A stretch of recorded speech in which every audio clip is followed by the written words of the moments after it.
Mr. Please, come here. এই যে ছবি তুলে ছবি তুলে সবাই আছে আমার থেকে এই দাঁড়া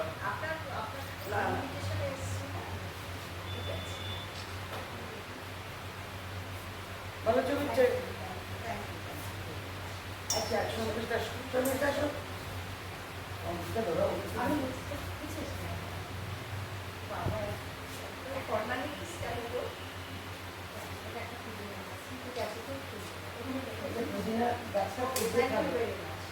এটা এটা আমাদের ক্লাসে ওকে ঠিক আছে তারপর ওয়েলকাম হয়ে গেল হাতালটা যেটা ওয়েলকাম করবো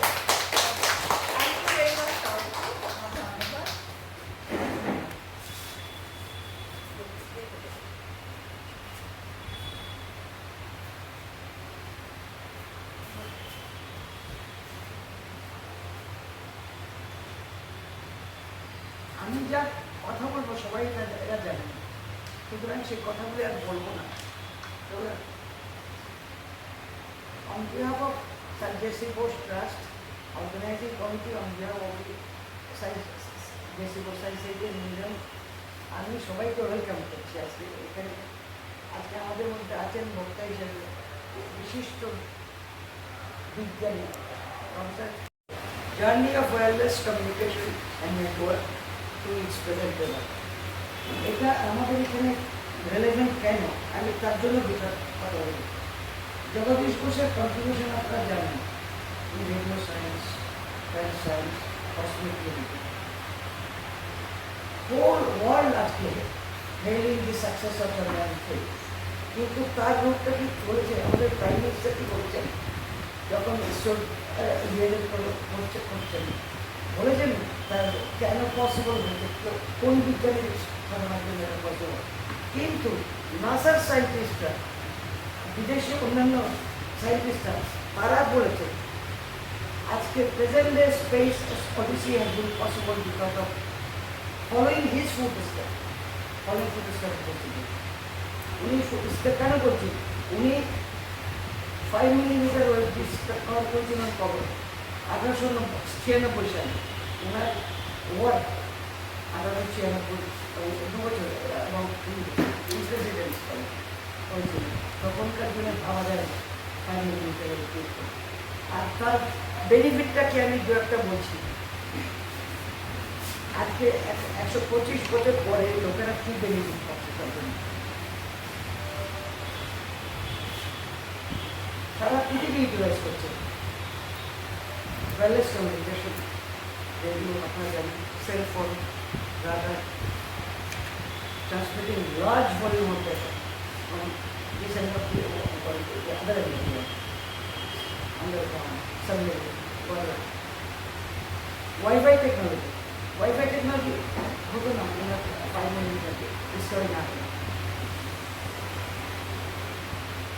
উনি অনেক কিছু এই বাড়িতে বসেই আইডিয়া কনসেপ্ট করেছে, অনেক কিছু এক্সপেরিমেন্ট করতে particularly plant science and cosmetic সেগুলো এখানে এই বাড়িতে আমাদের এই বাড়িতে ওনার ল্যাবরেটরি আছে, ওনার ফটোগ্রাফি রুম আছে, ওনার লাইব্রেরি আছে, স্টাডি রুম আছে, research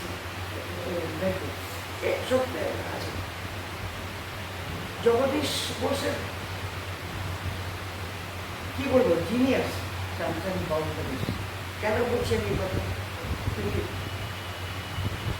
college physicist, biologist, botanist, archaeologist, literature ওনার লেখা ভক্ত, first Bengali science fiction writer fiction writer অভক্ত। এগুলি পড়ে রবীন্দ্রনাথ ঠাকুর বলেছিলেন বন্ধু যদি বিজ্ঞান লোককে সাধনা না করে, বিজ্ঞান সরস্বতী সাধনা না করে বিজ্ঞান লক্ষ্মী সাধনা করতেন, সাহিত্য সরস্বতী সাধনা করতেন, তাহলে তাতেও নোবেল প্রাইজ পাওয়া হয়েছিল। এত সুন্দর আমি এক্স্যাক্টলি বলতে পারলাম রেডিওয়ে আসেন। সুতরাং আজকে আপনারা এই বাড়ি ঘুরে দেখলে দেখবেন ওনার কন্ট্রিবিউশন বিখ্যাত সায়েন্টিস্ট, সায়েন্টিস্ট পড়েনি ওনার artistic concept on issue of fine arts kind of collection of art collection, sculptures, নানা রকম জিনিস পাওয়া যায়। There are many evidence. এই ঘরটা দেখলে বোঝা যায় এই ঘরটার মধ্যে যে সমস্ত নন্দলাল বসু ফেস করে 29 ফেস করে মহাভারতের ফেস করে উনি 1915 সালে বিয়েতে হয়েছিলেন তাদের ক্যামেরা করতে গিয়েছিলেন সিস্টেমের রেজিস্ট্রেশন তার থেকে উনি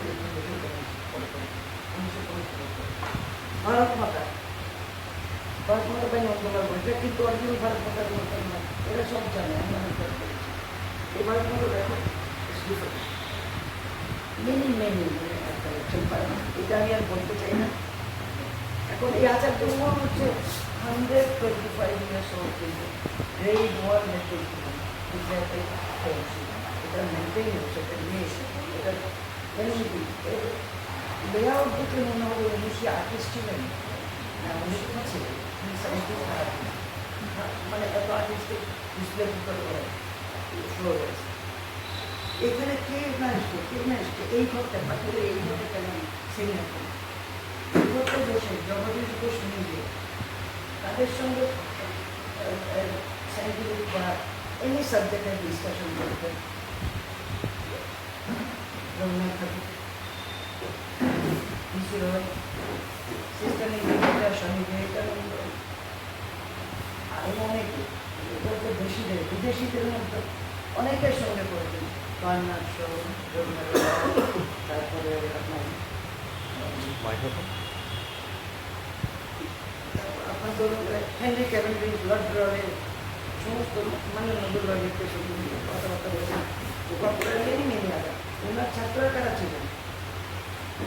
সত্যেন বোস, মেঘনা সাহা, পিসি মহলানবী শাহ, দিলেন বোস, আরও তিনি মেরি ওনার 5 জন ছাত্র এফারেস হয়েছেন ফিজিক্সে,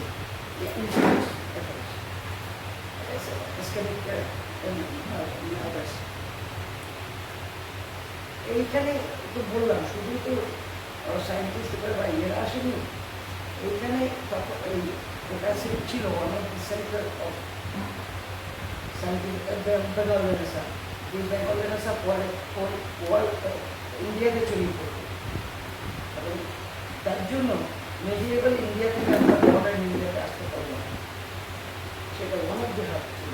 এখানে সমাজ কে আসতেন বিশ্ব অরবিন্দ থেকে আরম্ভ করে অনেকে এসছেন, এখানে অনেকে এসেছিলেন। সিস্টার নিবেদিতা তো বটে, সিস্টার নিবেদিতা এবার ছিলেন অ্যাজ এ ফ্যামিলি মেম্বার, ঠিক আছে, কয়েক ছিলেন। সুতরাং এটা হচ্ছে আচার্য মোহন। এখন এখানে আছে কি বললাম, ওনার আর্ট কালেকশন, স্কাল্পচার কালেকশন, ওনার সাইন্টিফিক ইনস্ট্রুমেন্টস, ওনার বেডরুম, ওনার লাইব্রেরি, ওনার স্টাডি রুম, ওনার ফটোগ্রাফি, what not, ওনার সেমিনার রুমে what not, everything is a rich repository of personalia and memorabilia of পুরস্কার। ওনারা এই বাড়িতে থেকে যতদিন বেঁচে ছিলেন তত হচ্ছে, উনি মারা গেছেন 1937 ততদিন বেঁচে করছিলেন। আমি আর এটা মানে এত জিনিস আছে, এত কালেকশন অফ এত জিনিস আছে, এটা বিশেষ যন্ত্রপাতি ছাড়া ওনার ল্যাবরেটরিতে আছে, আমরা প্রিজার্ভ করছি। ওনার ইয়ে আছে স্লাইড, উনি নিজের স্লাইড নিতে পারেন, নিজের স্লাইড নিজের ব্লগ নিতে করতেন। উনি সাইন্টিফিক লেকচার অলসো উনি আলাদা লেকচারের জন্য উনি নিতে পারেন, সেগুলো যা পেয়েছে আমরা ইনভেস্ট করছি।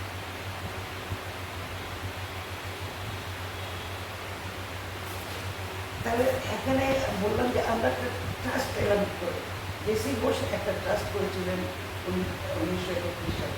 সেই trust separate from the trust made for questions. ট্রাস্টের দায়িত্ব হলো, এই ট্রাস্টের দায়িত্ব হলো artifacts, pattern, create everything what is there and is interesting. তো এখন মিশন অফ প্রেজেন্ট ট্রাস্ট আমাদের মিশনটা কি, এইটাকে এটা একটা পার্সোনাল বাড়ি, যেমন পার্সোনাল অনেক বাড়ি মিউজিয়াম বড় বড় সাইন্টিফিক বটানিক্যাল বাড়ি হয়েছে বাড়ি শেক্সপিয়ারের বাড়ি স্ট্যাটফোর্ড হয়েছে পার্সোনাল বাড়ি, তারপরে মেডিকেলের বাড়ি আমি নিজে কিনতেই দেখেছি, সেই জন্য বলছি যে কিছু বিশেষ কিছু ওয়ার্কশপে মেডিকেলের বাড়িতে ওনার থিসিসটা আছে, থিসিসটাকে এরকম করে ডিসপ্লেতে রেখে কাজের পক্ষে মনে হয়েছে। তারপরে বাড়লে ওনার এতে একটা চেয়ার টেবিল ওয়ার্ক করে, এখানে উনি ক্লাব হিসেবে কাজ করছে। বেশি হবে না, আপনারা অনেকে দেখেছেন, কিছুই পাইনি। আমাদের এখানে যা আছে অমূল্য সম্পদ, জাতীয় সম্পদ, ইন্টারন্যাশনাল সম্পদ। আমাদের ইচ্ছা হচ্ছে একটু converted world class movement like that of শেক্সপিয়ারের বাড়ি, মেডিকেলের বাড়ি, এরকম করা। তো আমরা কোথা থেকে সাপোর্ট পাচ্ছি? আমরা আচার্য থেকে একটু converted basic board science education maintain numerous basic board with philanthropic support from individuals, entities, corporate houses, and partial support from the Ministry of Culture and Community. They will person money for the social motivation, not for a better work. তাহলে এটা কার responsibility? National property. It is the responsibility of our class to save this, to save. Not only we are saving the legacy of Jadavpur, but a part of the development of modern science in India.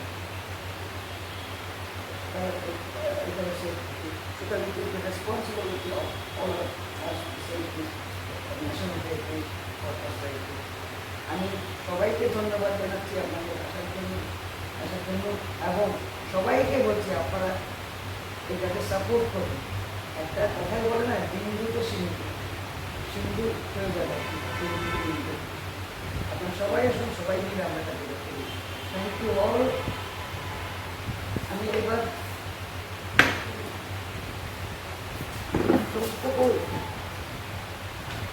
Sangeeta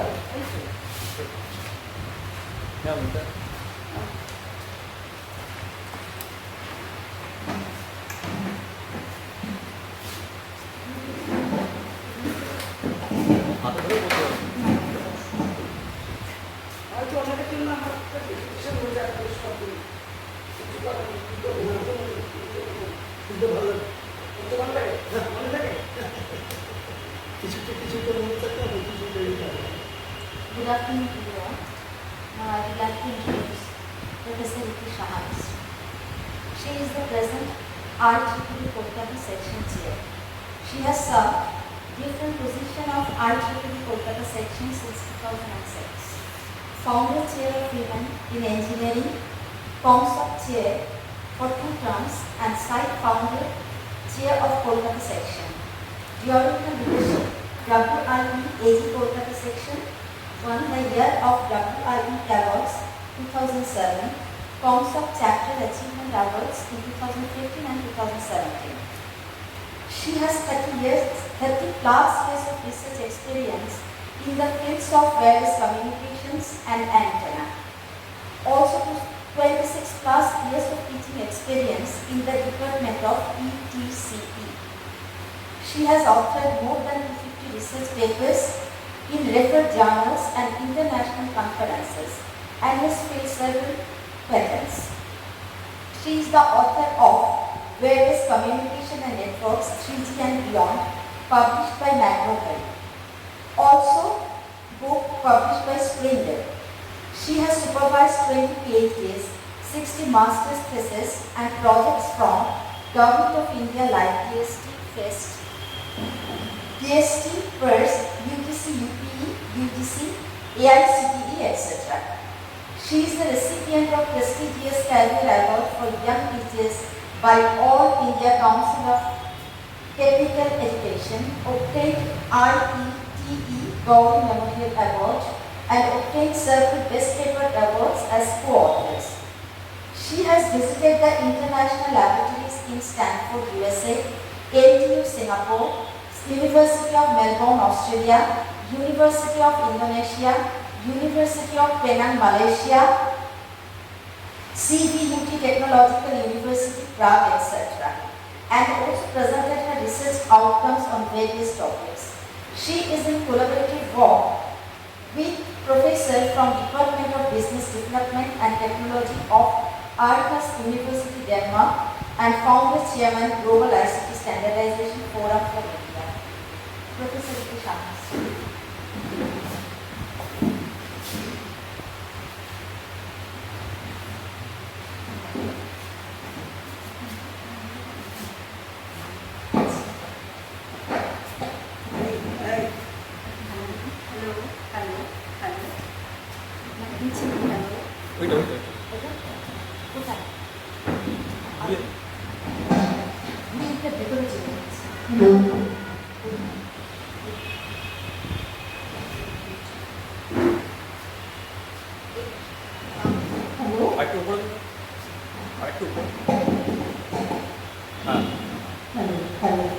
I think it's okay now.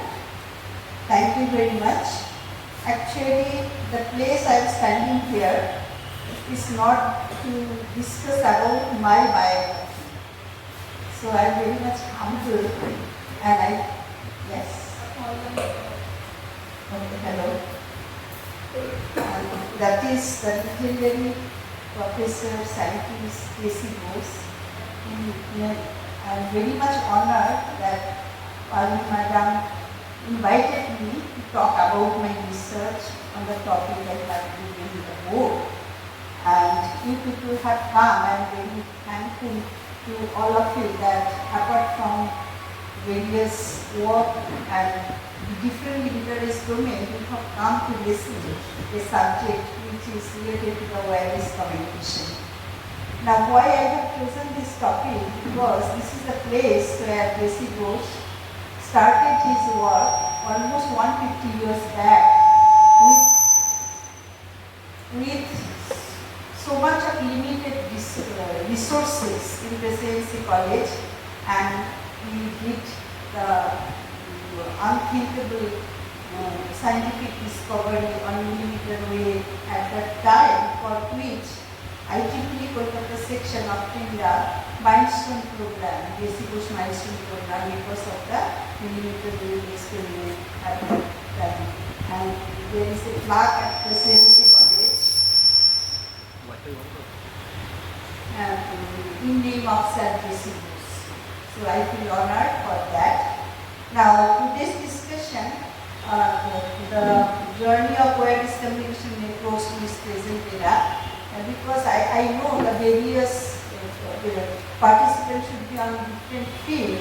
I only discuss the essence of the subject, that it has evolved from its earlier generation to the present generation, the very common term.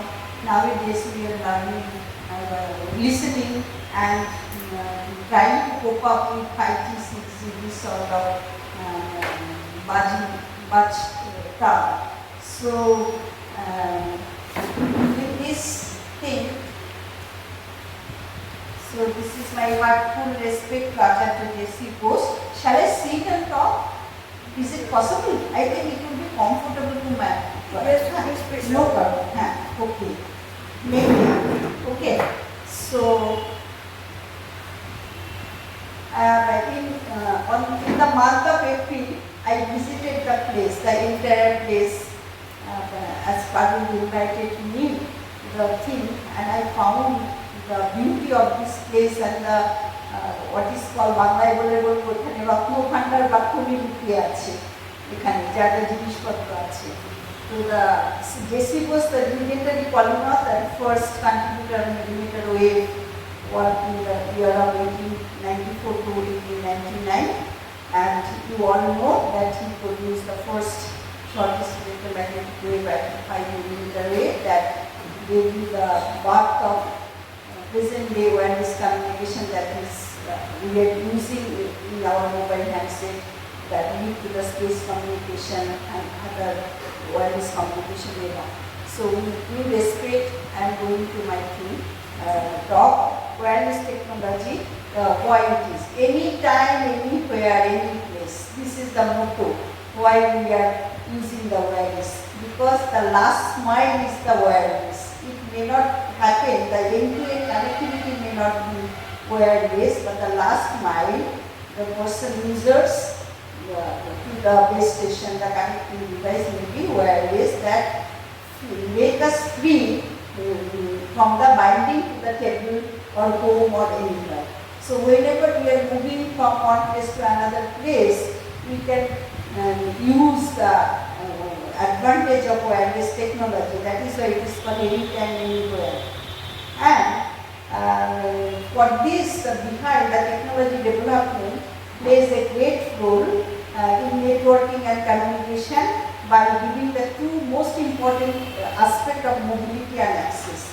From the word mobility, you can understand that is mobility means whenever you go from one place to other place, you always be connected through a network, and you can communicate at any desired form that we will be talking about. So the access means the communication services that network provider will give you.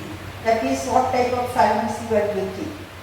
So to the point of view, service means it may be the voice communication, it may be the data communication, it may be the multimedia communication. Nowadays we are using on WhatsApp, or we can do the video conferencing, or we can see the cinema, everything on the move by downloading something from any site on our handset. So what is the application type? Depending on this thing, we can differentiate the service type.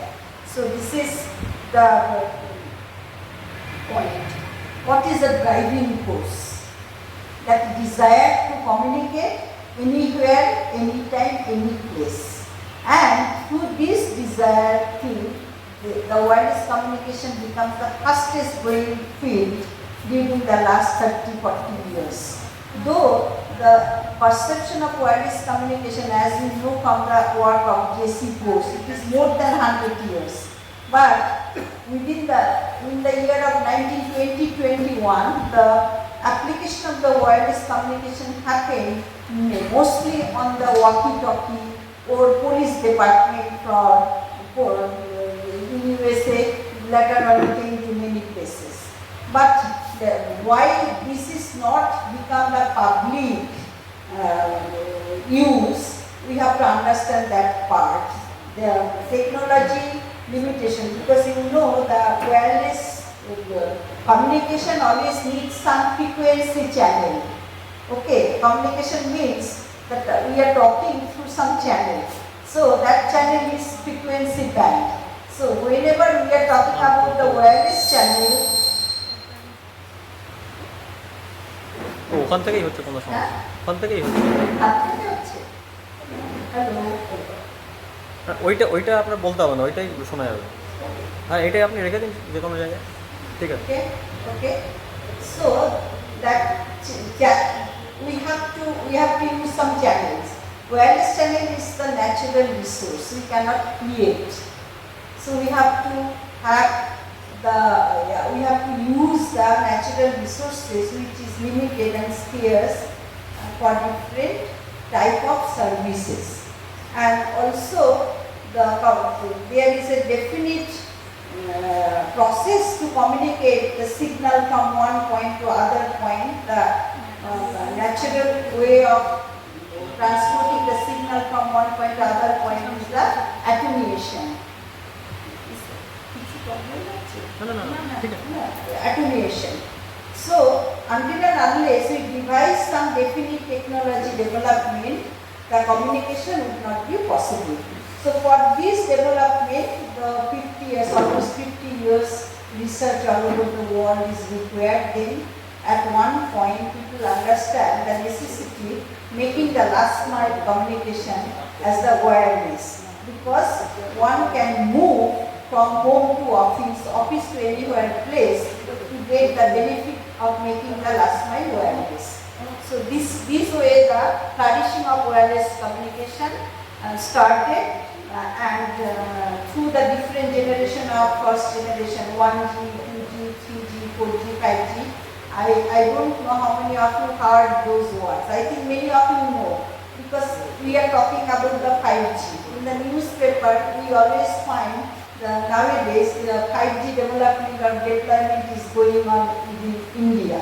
So this wireless progress of wireless communication and deployment has happened through different generations. That generation is known as 1G, 2G, 3G, 4G and so on. So today's discussion will be evolved from those first generation to the latest generation. We are talking about the 6G, the basic essence of those revolution, I would rather say in this discussion. So what is the design? The graph we are showing is the connected graph, information space and problem. That is anywhere, any place we are connected through some invisible network. The figure is represented that invisible network. So anywhere I am a personal entity talking to someone else, maybe the other person may be a human being or any device or laptop.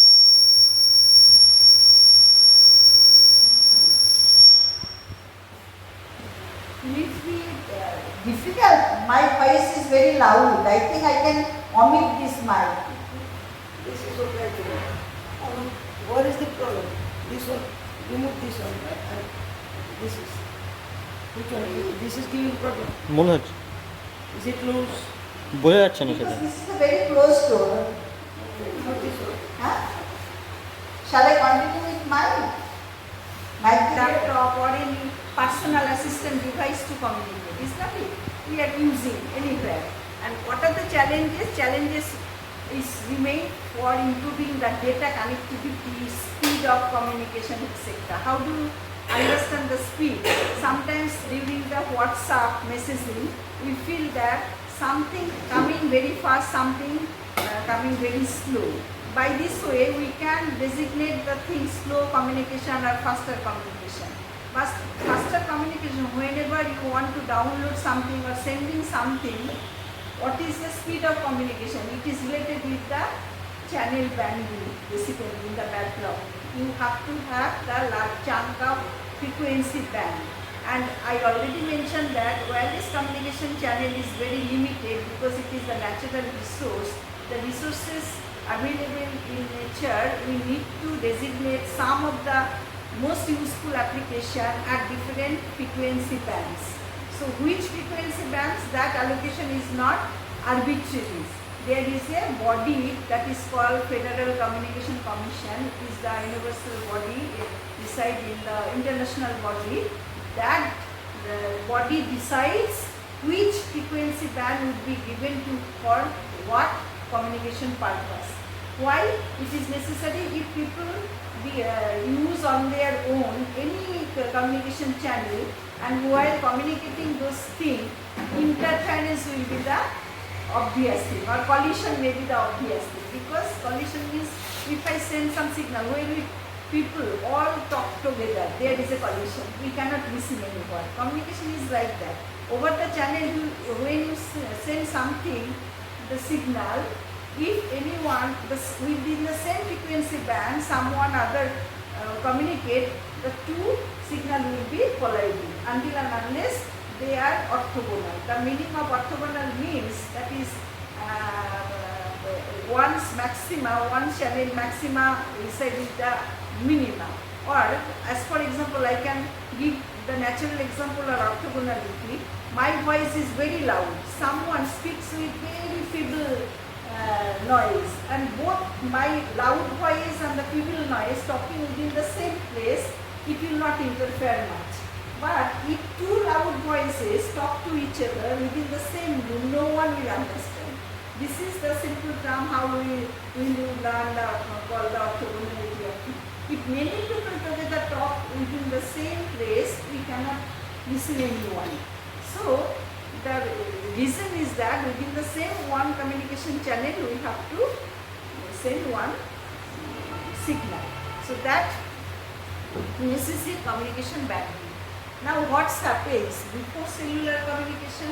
cellular, I shall discuss the term why called cellular. You know the term cellular communication, wireless communication, mobile communication, the different generation. These are the very common buzzword. But what is prior to the cellular communication? What's happened? The cellular communication, it started, though it is deployed by ETCE Bell Laboratory in USA. Research happened there around 1940 or 50. It is already experimented, successful, but it is not commercialized. Because for the commercialization, many more perspectives need to be solved at that time. Well, what happened before the cellular communication comes into the place in the year 1970s, then 80s, wide scale, there is one big scale. Suppose this room is covered by one single base station antenna, and we the 50 people are residing here with some handset. So there are 5 to 10 number of channels are there. So if there are 50 people, we have to communicate with the base station in such a manner that at a time we cannot communicate, because only 5 channel can be provided to 5 people. When the 5 channels will be released, then other 5 can be given. When that other 5 is released, the other 5 can be given this way. Because if we try to use the same resources at a time, there will be collision. So it cannot happen. So what is the this picture give you the thing, the room space, and these are the different people with their handset. So there was no other place to communicate, because people when it's like an umbrella pattern. Within this region only can communicate wirelessly with the base station. When people resides beyond that place, communication will be disrupted. That was the thing.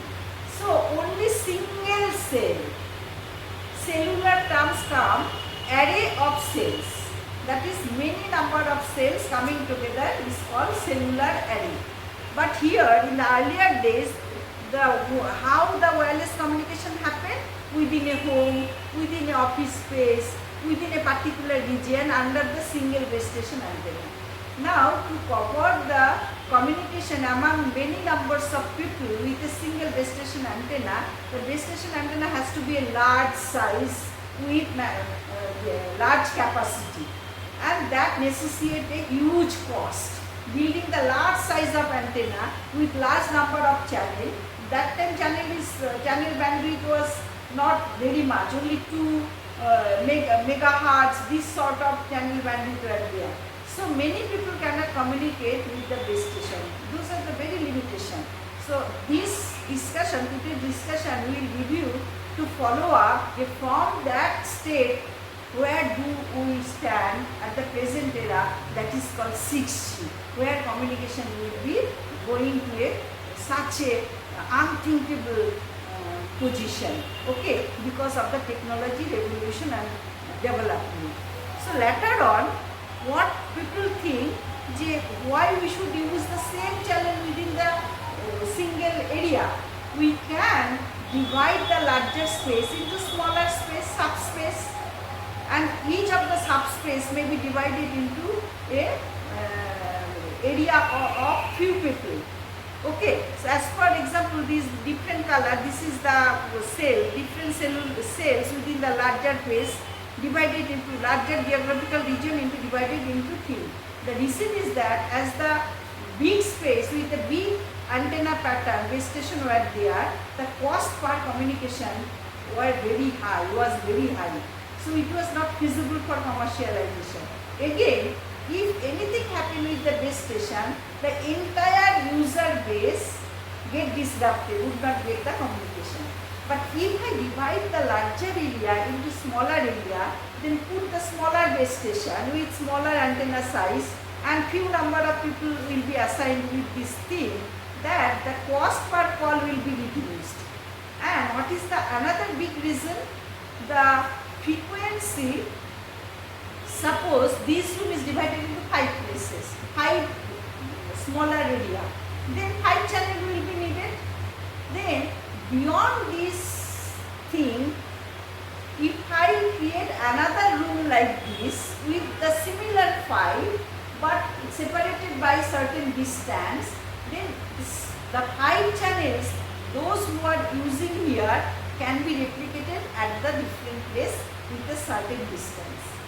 Why certain distance? Because as for example, you are talking with me in this room, but another 2 people in the same position when talks, it will be colliding. But the 2 different people with the other room separated by distance will not collide. Get my point? So this is the simple basic term that technologically implemented. That is, you divide the larger area into smaller, then assign the small base station antenna with this, with the smaller number of people, so that this frequency can be reused at certain place. So this way, capacity of the channel utilization or bandwidth utilization enhances. So cost per call or communication gets reduced. And I am talking about why commercialization did not happen. কারণ একটা বড় স্টেশনের মধ্যে দিয়ে যখন we are talking to each other, per call cost was very high. You can remember in the 80s, I have my mobile almost 25 or 30 years back. That time the per call, per minute call was 3 rupees, 4 rupees. Okay, so that was huge. Now it is few paisa, is not it? So that was happening in the earlier days when single base station antenna with larger size and few of number of locality were there, that cost per call was used, that is not possible for the common people use. Yes. So if someone in this room is want to communicate the other room where they are using the same frequency. Same frequency. Yes. Okay. So you are telling that if some frequency is in this room and this can be replicated in the another room in the long distance. Now imagine, whenever you establish a call, you need a channel. Is not it? That channel bears a central frequency called communication channel with frequency say F. Yes. So when you establish a communication, sending here and other, the channel frequency A, that F frequency cannot be assigned nearby within the same room, but at a distance place. If the school using the same frequency, they are communicating. Means the people from here to their other room, here to they are communicating. When there will be any noise.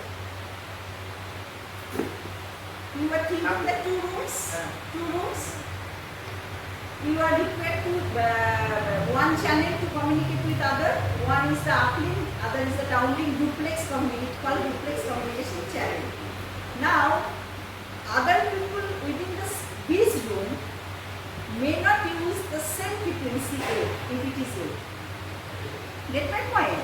But other people may use a frequency which is far away from it. Get my point? I have an example. You know the frequency is related by a term hertz, called hertz. Suppose 10 hertz or 100 hertz. Let it be 100 hertz. So 100 hertz, যদি central frequency হয়, maybe 500 hertz may be the next frequency that will not interfere. But if the communication channel are separated only by 10 hertz, then 110 will be a problem, or 120 will be a problem. So when you are dividing the frequency within a nearby region, they are separated by a large frequency gap. A, B to the point, they are using the same frequency. So A or C এর সাথে connect করছে, B or C এর সাথে connect করছে। তখন কি হবে? A, B R BC দুটো আলাদা আলাদা ফ্রিকোয়েন্সি চ্যানেল হতে হবে, ডিফারেন্ট। সেটাই বলছি। না, সেম ফ্রিকোয়েন্সি নয়, সেম ফ্রিকোয়েন্সি একদমই হবে না। ওকে, আমি আসছি। তো ওকে, নাও সি, এখানে just I have shown the spectrum journey of India. কেন দেখাচ্ছে এই যে ফ্রিকোয়েন্সির কথাগুলো বললাম, that is very important. You see, from 9 kilohertz to 400 gigahertz. Kilohertz means 10 to the power 3 and gigahertz means 10 to the power 9, is not it? So 400 gigahertz, you see from 9 kilohertz, মানে আমাদের এই কিলোহার্টজ রেঞ্জে আমাদের একমাত্র AM wave আছে, amplitude modulation radio wave আছে। তারপরে frequency 88 থেকে 108 megahertz. Then first generation cellular mobile communication within the range 800 megahertz to 900 hertz. Get my point? 800 to 900 hertz. Then why this separation, this frequency journey? Because it is allocated in which region, the frequency will be allocated for which application is allocated by FCC, Federal Communication Commission. ওটা একটা international organisation, যে কেউ চাইলেই সেখানে cannot develop the application.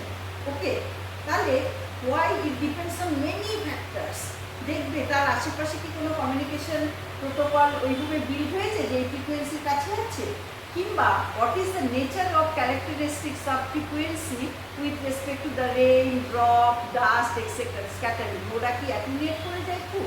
Many experiment, we need to have such experiment prior to the hand to designate those frequency window, যেগুলোর নাকি natural রিসোর্সের মধ্যে বৃষ্টি, ঝড়, জল, ডাস্ট, পার্টিকেল এগুলোর মধ্যে খুব বেশি মানে স্ক্যাটারিং না হয়ে যায়, অ্যাকুমুলেটেড না হয়। এইসব অনেক বিষয় আছে যার উপর ডিপেন্ড করে দে ডেজিগনেট দোজ ফ্রিকোয়েন্সি। তাহলে this is a lengthy process. So until and unless they declared it is fruitful for using this sort of communication, we cannot use for that. That is one of the reason why so much of delay is needed. Though technology development happened in the year 1940-50, but for implementation we have to wait another 20 years. Okay. So with this is the different spectrum. Now cellular network evolution, I shall show what is the chart. You just to look that almost 10 years gap, 10 years, 80s, 90s, 99 to 2000, 2003 or gap, every 10 years there is one generation with a certain aim and objective. Okay, so cellular network evolution happened. 1G comes in the year 1980s and 2G comes 1991, 3G comes 2000, then 2010, then 2020, these way evolve. So I shall discuss this part later on in detail.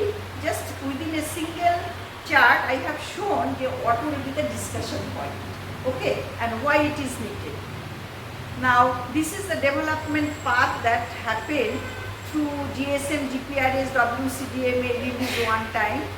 Just pictorial representation. Now we are talking about beyond 3G, that is 4G, 5G and 6G with a different intermediate technology revolution. Okay, we shall discuss this part little bit. So what is this? From this thing this is easier to understand. In the first generation narrow band only it was completely on analog system. You know analog and digital, na? Today's world is revolving on digital platform. Earlier it was analog, analog. So analog means continuous time, continuous amplitude. Digital means discrete time, discrete amplitude. Okay, so the 1G, you see the data rate was very low, 2.4 kbps. Then 2G, 64 kbps. 3G, 2 Mbps. 4G, 1 Gbps. So data rate of communication increasing. And apart from it is analog, then digital, then enhanced digital with some enhanced capacity and quality of service requirement. This way now we are talking about 5G, 6G. It will be evolving like this. Now what is the thing? There are certain important related term is required. Technology, এই যে কমিউনিকেশনটা establish করবো তার একটা communication based on 7 layers, মানে বলে physical layer, data link layer, network layer, transport layer, application layer, এরকম different layer স্ট্রাকচারে কমিউনিকেশনটা চলে।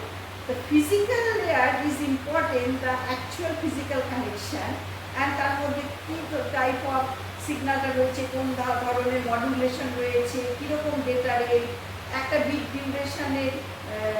ডিউরেশনটা কত, এরকম various aspect are related with this thing. So and also the access methodology, I can just give you some simple example. There are 3 types of access methodology based on which entire communication dependent. One is called frequency division multiple access, FDMA. Other is called time division multiple access, TDMA. Third is called CDMA, code division multiple access. Now fourth term coming into place, that is synonymous to 4G communication, called orthogonal frequency division multiple access, OFDMA. These are the access methodology. What is called, suppose one channel is 2 channel are available.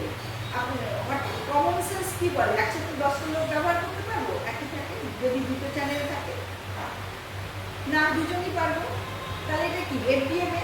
So if there are only 10 channels available, then only 10 people can communicate at a time. So when you are dividing with respect to frequency, it is known as FDMA. Because any communication has to be orthogonal. Orthogonality in time, orthogonality in frequency, orthogonality in code. Orthogonality in frequency means you have to have different frequency channels. যখন একই সাথে কথা বলবো simultaneously, কেউ কাউকে interfere করবে না। What is called orthogonality in time, TDMA? তার মানে আপনার হয়ে গেলে চ্যানেলটা ঠিক করলেন, আমি বললাম, আরেকজন ওয়েট করছে, তার হয়ে গেলে আরেকজন বললো, সে ওয়েট করছে। তার মানে we are sharing on the same channel on the basis of time. It makes sense, is not it? Okay, that is, আমি বললাম যে I raise a question, the 3 people want to give the answer. If 3 together answer, then here it will be a noise, because all the thing will come into a superposition signal and it will be a noise. সুতরাং আমি কি বলবো যে না, 1 by 1. In the class we always say, oh, talk 1 by 1. So this is the reason. 1 by 1 means I am assigning some time for each of the channel. This is called time division multiple access. Then important thing to know, what is called code division. Code division means you can use same channel, same time, কিন্তু ওর মধ্যে যে সিগন্যালটা এমন, তাকে এমনভাবে জিনিসটাকে আমি modify করেছি, যেটাকে বলে কোড দিয়ে মডিফাই করা। কোডিং কথাটা আমরা কম্পিউটারে ব্যবহার করি, তাই তো? এমনভাবে একটা টেকনিক ব্যবহার করি যাতে প্রত্যেকের কমিউনিকেশনগুলো কোডের সেন্সে অর্থগোনাল। কোডের সেন্সে অর্থগোনাল। আমি অর্থগোনাল কি বোঝাতে পেরেছি তো? মানে সাইমালটেনিয়াস নয়, একই সাথে কোডের সেন্সে অর্থগোনাল। তাহলে সেরকম হলে কল CDMA টেকনোলজি। এই টার্মগুলো কেন বলছি? Will be using those things which is associated with each of the generation. First generation, sixth generation, second generation, third generation. First generation is based on FDMA technology, analog and FDMA. তার মানে আমার কাছে FDMA, what is the মানে problem? বাড়িতে যে আমরা telephone লাইনটা use করতাম, ওই যে ল্যান্ডলাইন, সেটা হচ্ছে FDMA এক্সাম্পল। মানে আপনি ল্যান্ডলাইনে হ্যালো বলে যখন এনগেজ করলেন, কথা বললেন না, কাউকে ডাকতে গেলেন, তখন কিন্তু ওই ফোনটা আর কাউকে ব্যবহার করতে দিতে পারবে না, চ্যানেল ইজ বিজি। বুঝেছে? That is called analog circuit communication and FDMA based. Get my point? FDMA। Now এখন মোবাইল বা অন্যান্য কিছু কি হয়, TDMA, টাইম ডিভিশন, এটার মজাটা হচ্ছে যেহেতু টাইম স্লট ভেঙে দিচ্ছি, কোনো টাইম ফাঁকা পেলে অন্য একজন ঢুকে যেতে পারে সেই টাইমে। Gate my point? মানে চ্যানেলটাকে টাইমের রেসপেক্টে, মানে সেটা কিন্তু ওদের কাছে নিয়ম করা থাকে যে একজন যখন কানেক্ট করলো চ্যানেলের মধ্য দিয়ে, once if that time get expired, another may get the connectivity. Rolling করে, কি বলবো, rolling. So that is called time division. So what is the utility? You see, যে আমি হ্যালো বলে কথা না বলে রেখে দিলাম, it is wastage of bandwidth, is not it? Ultimately it has to be cost effective. I am not communicating, but I am reserving the channel. No one get the chance. At least I may pay, but resource is limited. Resource is not mine. It is depend on the technology, is not it? So এইটা থেকে লোকে বেরিয়ে আসার জন্য ভাবলো it has to be on time division basis. তার মানে আমি 3 জনকে একে বললাম ঠিক আছে তোমার 10 সেকেন্ড শেষ, তারপরে 10 সেকেন্ড আপনার, তারপরে 10 সেকেন্ড আপনার, তারপরে 10 সেকেন্ড আপনার। It will be rolling in a same channel. তাহলে সবাই পেল, কিন্তু 10 second is not a much such value যে আমি কথা বলছি কিন্তু বুঝতে পারছি না, আমার কাছে মনে হচ্ছে এটা continuous. It my point, this is called time division multiplexing. আর সিডিএমে হচ্ছে আমি এইটা ওই যে বললাম কোড দিয়ে এমনভাবে করে যে কেউ কাউকে ইন্টারফেয়ার করে না, সবাই একসাথে কথা বলছে। আমি একটা বলতে পারি, ধরুন সবার যে কানে কি চাপিয়ে দেয় না, শুধু ওই যে কানে ওইটা দিয়ে একই, তাহলে কি সবাই ইন্টারফেয়ার করবে? একই সাথে একটা কিছু হলো, সবাই কানে দিয়ে শুনছে, শুনতে পাবে তো। This is sort of example of CDM. Gate my point? তার মানে উই আর ডুইং সামথিং অ্যালগরিদমিক্যালি, যে করছি যে কেউ কাউকে ডিস্টার্ব করছে না, ইন্টারফেয়ার করছে না, এটাকে বলা হয় কোড ডিভিশন। ওকে, তাহলে ফার্স্ট জেনারেশন ছিল অ্যানালগ অ্যান্ড এফডিএমএ বেসড। ওটার অসুবিধাটা কি? Limited channel. I can remember in 90s I was doing masters in Jadavpur University. একটা কল রোববার দিন আমার বাড়ি নর্থ বেঙ্গলে, আমাকে 1 ঘন্টা ওয়েট করতে হতো ট্রাম কল মানে পেতে। দ্যাট ওয়াজ দ্য মানে আজকালকার ছেলেমেয়েরা ভাবতে পারবে না তখন একটা উইকেন্ডে একটা দুটো কল করবো দূরে কোথায়ও, that was so difficult because limited channel. ওখানে হয়তো সব মিলিয়ে 4-5টা চ্যানেল দিয়ে রেখেছে, কথা বলছে 1000 লোক, তাহলে কতক্ষণ ধরে ওয়েট করতে হবে একটা চ্যানেল পেতে গেলে? ওকে, যখন কমিউনিকেশন রেস্ট্রিক্টেড তখন লোকে কমিউনিকেশনের ভ্যালুটা বোঝে, আদারওয়াইজ বোঝে না। এখন অ্যাবান্ডান্ট হয়ে গেছে, any time anywhere any place. আমার কাছে রিসোর্সটা সম্পর্কে we are not very aware of.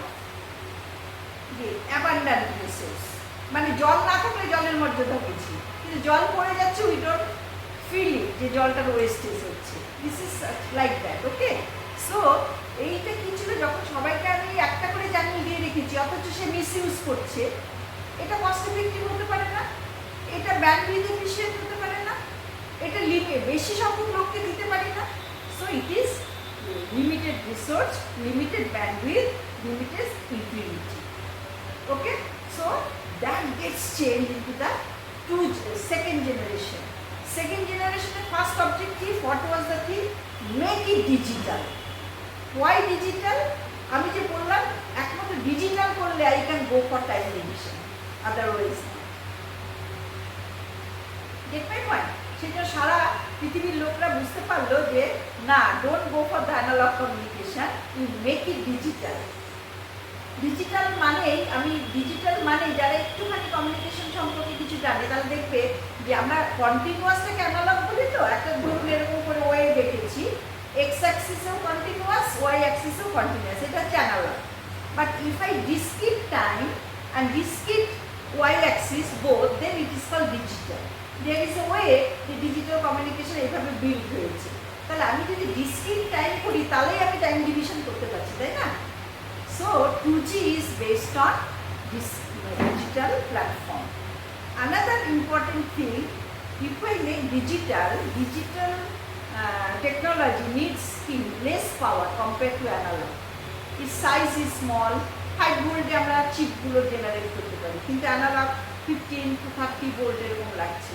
তাহলে পাওয়ার কমিউনিকেশনে 2 important resources are there. One is bandwidth, channel bandwidth, other is power. তাহলে এই দুটো resource we need to trade of for a particular application. So second generation is built on digital technology and it is associated with time division multiple access. তাহলে digital হওয়ার জন্য আমার efficiency বাড়লো, খরচ কমলো, পাওয়ার কম লাগছে তার জন্য খরচ কমলো, টাইম ডিভিশন করার জন্য একই চ্যানেল সাইমেলটেনিয়াসলি আমি 5-7টা লোককে দিতে পারছি। So its bandwidth utilization or channel utilization makes improved. Okay, ultimately লোকে বুঝতে পারছে মানে ইনিশিয়ালি এটা গেল, আর একটা থার্ড জেনারেশনটা based on code division multiple access. কেন?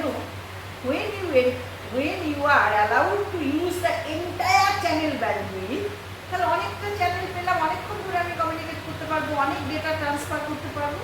তার মানে data transportation utility, volume of data can be transported over the channel using CDMA. তাহলে until CDMA communication comes, we cannot think of broadband communication. মানে বেশি data একসাথে পাঠানোর কথা ভাবতে পারছিলাম না।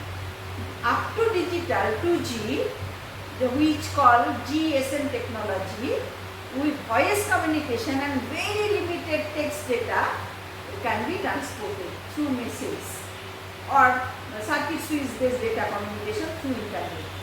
কিন্তু তখন লোকে বুঝলো যে না, if I want to increase the you need to transport much voluminous data, up TDMA is not sufficient. We have to go for CDMA.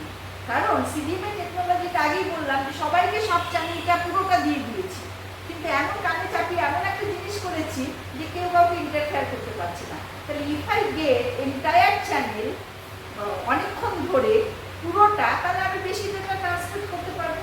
So this is the philosophy behind for CDMA technology. তাহলে CDMA which is synonymous to 3G technology, third generation cellular mobile communication. বুঝে গেল? এইবার 4G টা একটু অন্য আসপেক্টে এসছে।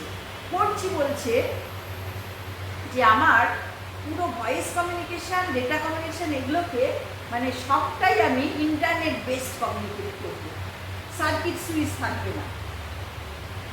Circuit switch মানে end to end circuit connection আছে, তাই না?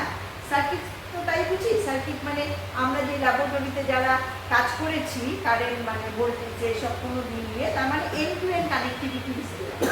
ওকে, সো এই যে internet based connectivity is based on packet switch communication, যেটা আমি বললাম যখনই ফাঁকা পাবো তখনই কাউকে ঢুকিয়ে দেবো, মানে resource is not reserve by any one particular.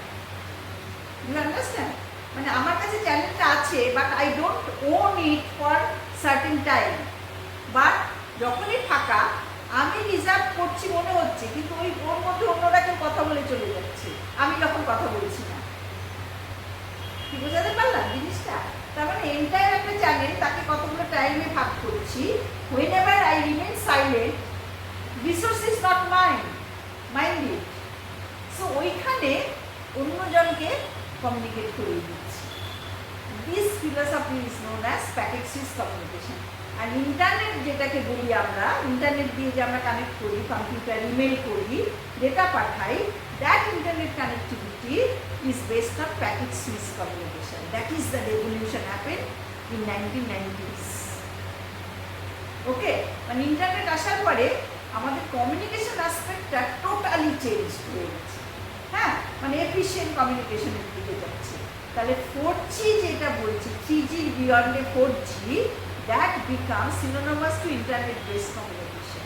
তারপরে ভয়েসটাকেও আমরা ওই প্যাকেটাইজ করে দিচ্ছি, মানে ডিসক্রিট করে দিচ্ছি, করে ভয়েস ওভার আইপি বলে একটা প্ল্যাটফর্ম আছে, একটা নতুন টেকনোলজি আছে, যে কথাটা সার্কিট দিয়ে ওই টেলিফোন লাইনের মতো সার্কিট দিয়ে কমিউনিকেট করবো না, কথাটাকেও আমি একটু কেটে কেটে কেটে কেটে, কারণ কন্টিনিউয়াস না হলে human brain is such intelligent যে একটু গ্যাপ হলে ও ওটাকে পূরণ করে নিতে পারে। Gate my point? যে বেসড অন দ্যাট ও করলে কি ভয়েসগুলোকেও ডিসক্রিটাইজ করে ভয়েস ওভার আইপি, মানে ভয়েস ওভার ইন্টারনেট প্রোটোকল, এটাকে ডিজাইন করলো technologically. Gate my point? So এইটাকে করে, এইটা হচ্ছে 4G অবজেক্টিভ হতে, 4th জেনারেশন। মানে আমার bandwidth enhancement, capacity enhancement, cost সবগুলো কমালে তবেই আমি তো এটা পাবলিক ডোমেনে স্প্রেড করতে পারবো। Get my point? Large scale. So technology revolution happened in that direction, step by step, according to the requirement. Okay. Now 5G and 6G is a complete different thing. It's a revolution. I will talk it later. Okay. This is what happens. Now আমি এখানে একটা chart রেখেছি, মানে আপনারা সবাই মানে দেখে বলবেন, দেখুন 4G, 5G, 6G, তার মানে কি আমি up to level of 3G বললাম যে একটা 1 generation analog and FDMA base, 2 generation হচ্ছে কি ছিল digital and TDMA base, 3rd generation digital CDMA base, 4th generation entirely IP based communication, all IP based communication. It will use voice over IP and data for internet protocol. This is what. Now you see some of the difference. Per device peak data rate 1 Gbps, 10 Gbps, 1 Tbps, TB. মানে Gbps 9, Tbps 12, 10 to the power 12. ওকে, এই যে জিনিসগুলো 100 millisecond, 10 millisecond, 1 millisecond. কথা কমিউনিকেশনের আবার delay কি? তার মানে when I am trying to communicate you at a certain distance, আমি ফিল করবো না যে তোমার রেসপন্স করতে এতটা দেরি হচ্ছে। এই যে round trip from connectivity two response, this is A time, round trip time. মানে I am generating a call and call get connected to some distance place and then get response. It has a time, circuit. So that round trip time, if it is enormous, then people get annoyed. ভালো লাগছে না, এতক্ষণ লাগছে কেন? Nowadays we become very impatient, না? আমরা এখন 1 সেকেন্ডও ওয়েট করতে রাজি নই।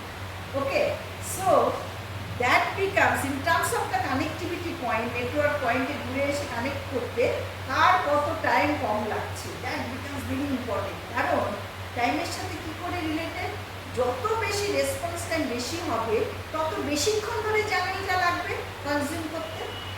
তাহলে লোকে বলে আমি যদি একটা চ্যানেলকে অনেকক্ষণ ধরে ধরে রাখি, আমার টাইম চ্যানেলটা ধরে রাখার টাইম বেশি হলো, তাহলে কস্ট ওর সাথে associated. Is not it? So faster communication mean faster data transmission. I can release the channel very fast for another use. So more number of people will get chance. আমি সবসময় ক্লাসে এটা বলি যখন আরো ডিটেইলে পড়াই, এখানে তো অনেক স্কিপ করতে হচ্ছে আমাকে, টেকনোলজিটা তো অতটা বলতে পারছি না।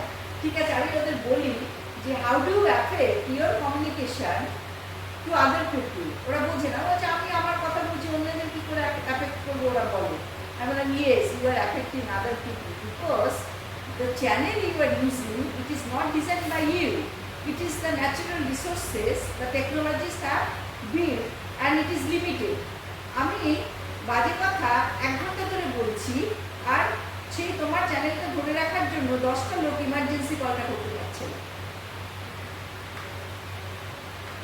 This way you are hampering others' life. মানে যখন আমার একই চ্যানেল একটা, আমি এখানে বসে আছি, আমার কাছে একটা রেজিস্ট্রেশন কয়েকটা মাত্র চ্যানেল আছে, প্রত্যেকে সেটাকে অকুপাই করে ঘন্টার পর ঘন্টা কথা বলছি, তাহলে তো যারা ইমার্জেন্সিতে বা 10 জনের বাইরে, 10টাই ম্যাক্সিমাম হতে পারে, তার বাইরে যারা, তারা তো পাচ্ছে না 1 ঘন্টা ধরে। তাহলে my behaviour affecting others in this way in terms of communication. Okay, so it is not the effective utilisation of the communication channel. বোঝাতে পারলাম জিনিসটা?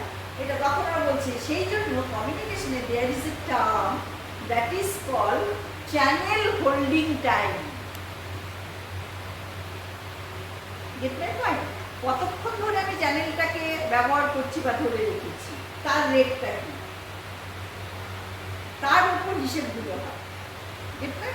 এটা তার মানে এটা if I do it packet switch, কোনো সময় ফাঁক পেলেই অন্যদের ঢুকিয়ে দিচ্ছে, তাহলে ওই প্রবলেমটা এলিমিনেটেড হয়ে যাবে। হলো? মানে আমি যখনই ব্যবহার করছি না, আমার নিজস্ব বলে কিছু নেই। Circuit switch communication maybe I may think এটা আমার, আমি কিনে রেখেছি, এতক্ষণ ধরে ধরে রেখেছি, কিন্তু প্যাকেটে ওটা হবে না। প্যাকেটে you are getting resource, কিন্তু someone other within this may get the same resource when you are not talking. This is what called packet switch. তাহলে এখানে there is a term, এই যে 100 মিলিসেকেন্ড, 10 মিলিসেকেন্ড, 1 মিলিসেকেন্ড, এই connectivity time is becoming less and less and less for 4G to 6. 1 millisecond কিছুই না, মানে 1/1000 না, আমরা বুঝতেই পারবো না 1 মিলিসেকেন্ড। তাহলে এই টেকনোলজি এভলিউশনটা কিন্তু ইজি নয়, এর ভেতরে যে টাস্কটা দ্যাট ইজ ভেরি এনোর্মাস, সেটাই যারা কমিউনিকেশন ইঞ্জিনিয়ার তাদেরকে ভালো করে বুঝতে হয়। Okay, now maximum spectral efficiency. Spectral efficiency মানে কি? ধরুন মানে আমরা কি একটা 1 হার্জ ব্যান্ডউইথ দেওয়া আছে, 1 হার্জ ব্যান্ডউইথ কত নাম্বার অফ বিটস পাঠাতে পারছি বেশি, তাহলে সেটা এফিসিয়েন্সি হবে। 1 হার্জে কেউ যদি 10টা পাঠায় বিট আর 1 হার্টে কেউ যদি 100টা বিট পাঠায় তাহলে কার এফিসিয়েন্সি বেশি হলো? যে 100টা বিট পাঠিয়েছে। This is what is called spectral efficiency. So spectral efficiency become the key point of increasing from 4th generation to 6th generation. কারণ আমরা এটা প্যাকেজ বেসড কমিউনিকেশন করছি, আর সার্কিট সুইচ বেস নেই। 3G লাস্ট টার্ম থেকে এগুলো March করতে করতে এগিয়ে গেছে। ওকে, সুতরাং আমার এখন কথা হবে যে আমি 1 হার্টজ ফ্রিকোয়েন্সি চ্যানেলে 1 সেকেন্ডে কত নাম্বার অফ বিটস পাঠাতে পারছি। That is called spectrum efficiency. So the spectrum efficiency becomes একটাতে 15 4G তে 5G তে 1 হার্টজে 30 Mbps বিট পার সেকেন্ড আর 6G তে 100। তাহলে 15 to 100, তাহলে 6G is very bandwidth efficient, spectrum efficient হবে এটাই। ওকে, আর একটা হচ্ছে যে ওয়্যারলেস কমিউনিকেশন হ্যাপেন্স, কি করছে, মোবিলিটি দিচ্ছে একটা মানুষকে। তার মানে আপনি বাড়ি থেকে বেরিয়ে পকেটে মোবাইলটা নিয়ে you come to the by bus or train or by car, you are not worried যে বাড়িতে কারো ফিক্স কল এসছে। ইউ আর গেটিং কল, আর if you desire you can send call or make your call to other person while on the move. তার মানে এটা একটা mobility দিচ্ছে। Now mobility is a related term where you are moving by a bus, by a train, by a cycle, or you are walking. Is not it? Is not it? So when you are walking, it is maximum 5 to 10 kilometers per hour. By bus 25 to 30 kilometers per hour in context of Kolkata city. By train 50 to 60 kilometers per hour. But in other side, USA or France, or there are TBG train. People moving by TBG, which is 10 years back, the speed of TBG was 350 kilometers per hour. Now it is 600 kilometers per hour. Maximum load যেই ট্রেনে ধরে, তার মানে 600 kilometre per hour মানেটা হচ্ছে, আমি এখন বোঝাই আপনাকে, আপনি যদি হাওড়া স্টেশনে ওরকম একটা টিভিজি ট্রেন পান, নর্থ বেঙ্গলে পৌঁছে যাবেন 1 ঘন্টা। Can you imagine? This is how you can perceive. এখন কত লাগে? 12 থেকে 14 ঘন্টা। This is the speed. আর টিভিজি হচ্ছে যদি নন স্টপ মুভমেন্ট হয়, if it is 600 to 650 kilometre, Darjeeling মানে এনজিপি স্টেশনে পৌঁছে যাবেন 1 ঘন্টায়। Now you imagine the speed. So ওই স্পিডে আপনি ভেতরে বসে আছেন and you have the mobile handset, how will you get the connection? That becomes a question. তাই না? তাহলে টেকনোলজিসের কিন্তু এই পয়েন্টটাকে হ্যান্ডেল করতে হয়েছে কমিউনিকেশন দেওয়ার জন্য। ঠিক আছে, তাহলে 4G 5G 6G it is also related to the speed of communication, mobility of the person. তাহলে 4G তে maximum mobility 350 kilometre per hour successful হয়েছে, 5G তে 500 kilometre per hour, and 6G তে it is 1000 kilometre per hour. তার মানে thing is that mobility does not matter, it is always on. আমি যেখানেই করি না কেন, ইট ইজ বাংলায় বলে জলের স্থলে অন্তরিক্ষে স্পেস মুভমেন্ট হচ্ছে 1000 কিলোমিটার পার আওয়ার তো প্লেনের speed. I would be able to communicate with the people, person or device. Get my point? তাহলে 4G-টা কি? Man to man within a limited speed. 5G more than that. 6G is enabling such technology যে জলের স্থলে অন্তরিক্ষে যেখানেই থাকি না কেন আমি অলওয়েজ অন কানেক্টিভিটি যাচ্ছি, কমিউনিকেট করতে পারবো। এখন কিন্তু আমার মোবাইল হ্যান্ডসেটটা until and unless I take the satellite communication আর special type, I can't communicate. এটা নিতে হবে আমাকে, ওদের এক্সট্রা পয়সা দিয়ে চার্জ নিয়ে আমাকে ডেটা কানেক্টিভিটি এগুলো নিতে হয়। কিন্তু where we will be depending on the 6G communication, তাহলে ওটা আমার কাছে অলওয়েজ অন হয়ে থাকবে। কি বুঝতে পারলাম ওটা? So this is thing.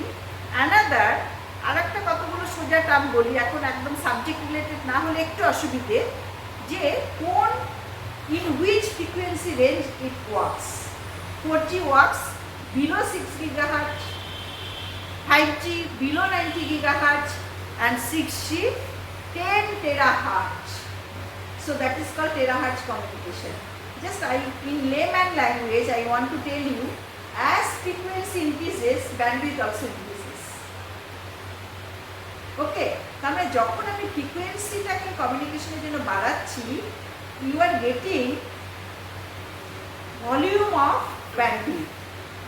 তাহলে আমার কাছে যদি বেশি, তার মানে একটা সরু পাইপ দিয়ে জল যাচ্ছে আর একটা মোটা পাইপ দিয়ে জল যাচ্ছে, দুটো তো এক হবে না। Rate of communication, rate of transmission of the thing, একটা যদি এরিয়া আমি সেগ্রিগেট করি, তাহলে কমিউনিকেশন ব্যান্ডউইথটা সরু জলের পাইপ আর মোটা জলের পাইপ।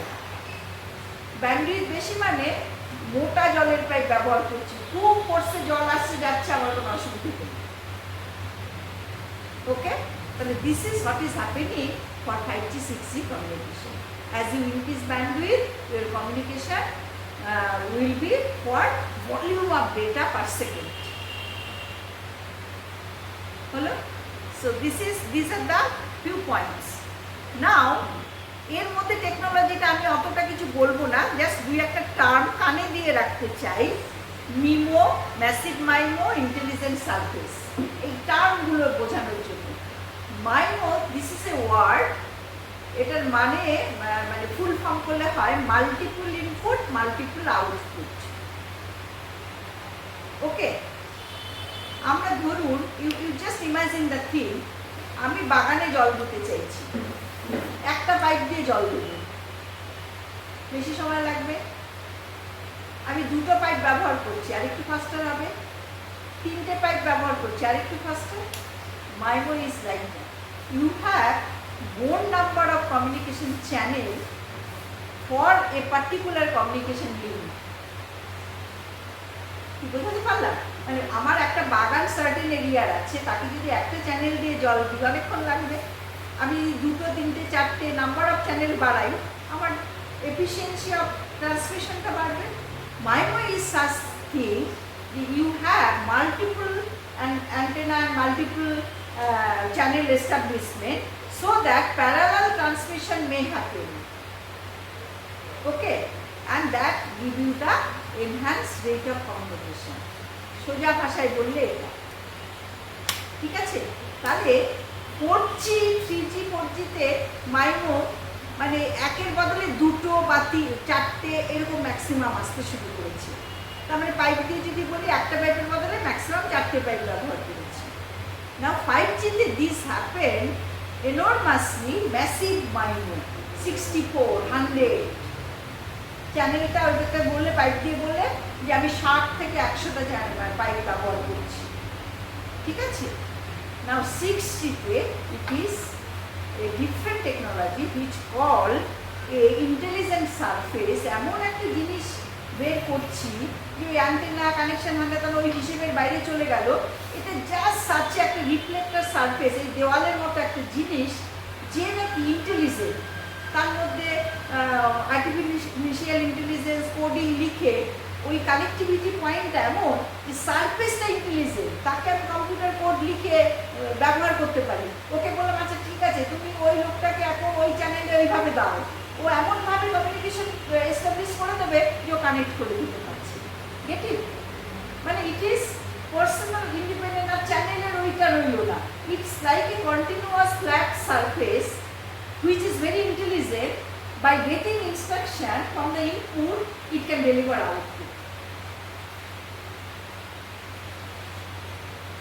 Understand? তাহলে এইভাবে হচ্ছে 6G ইন্টেলিজেন্স সার্ভিসের বেস করতে। হ্যাঁ, এর মধ্যে পড়ার যে আসল টেকনোলজি সেগুলো কিন্তু হিউজ, এরপর মাসগুলো। হ্যাঁ, কিন্তু সোজা ভাষায় বলতে গেলে লেখান ল্যাঙ্গুয়েজে এরকম করে বোঝাতে পাঠানো হচ্ছে। নাও উইথ দিস থিং আমি এগুলোকে করছি। আর একটা জিনিস, কয়েকটা জিনিস আমাকে একটু টাচ করে যেতে চাই, যে আমরা যখন wire, if I use the wire connection, the bit error rate is very less, 10⁻⁻6 order, মানে 1 লাখে একটা রুলার বিট, মানে 10 বিট স্ট্রিম যদি করি। কিন্তু wireless communication is prone two error, it is unreliable. link failure is very often happen. Interference is much higher. এত কিছুকে overcome করে wireless communication becomes a very successful communication technology nowadays.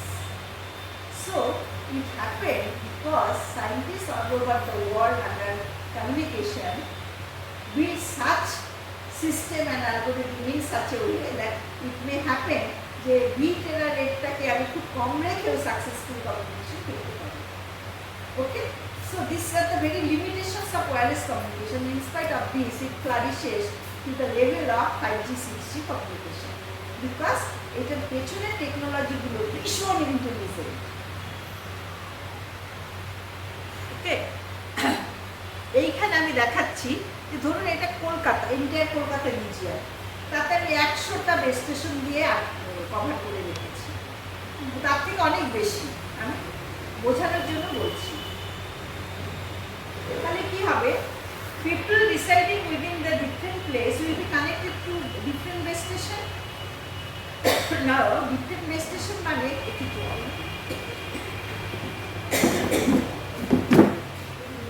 একটা জলের মতো।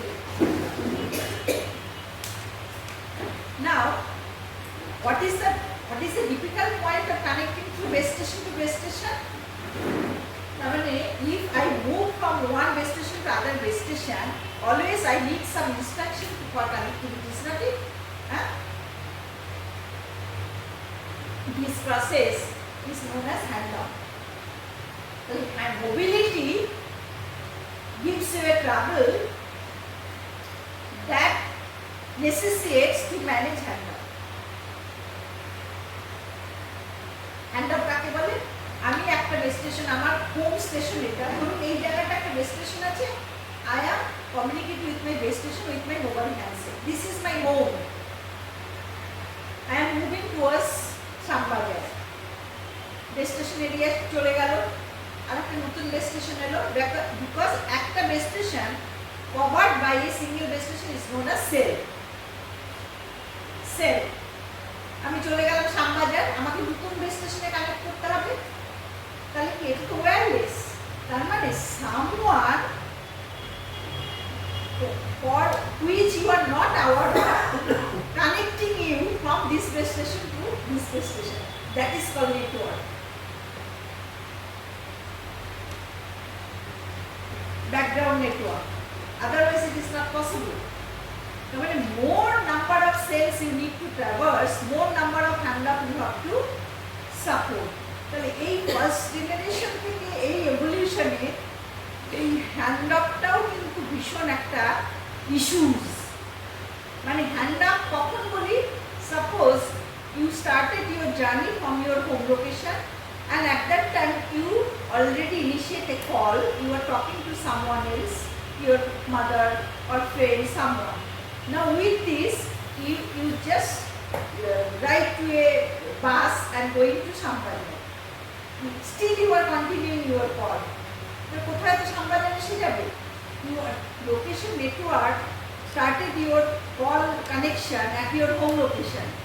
That call has to be till continue at Sambhajar location. Is not it? So these invisible phenomena are happening through the network management.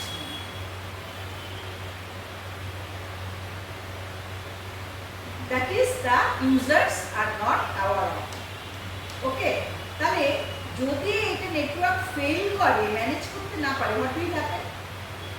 Call drop. Call drop, you don't want, as a users, you don't want the call should be get dropped.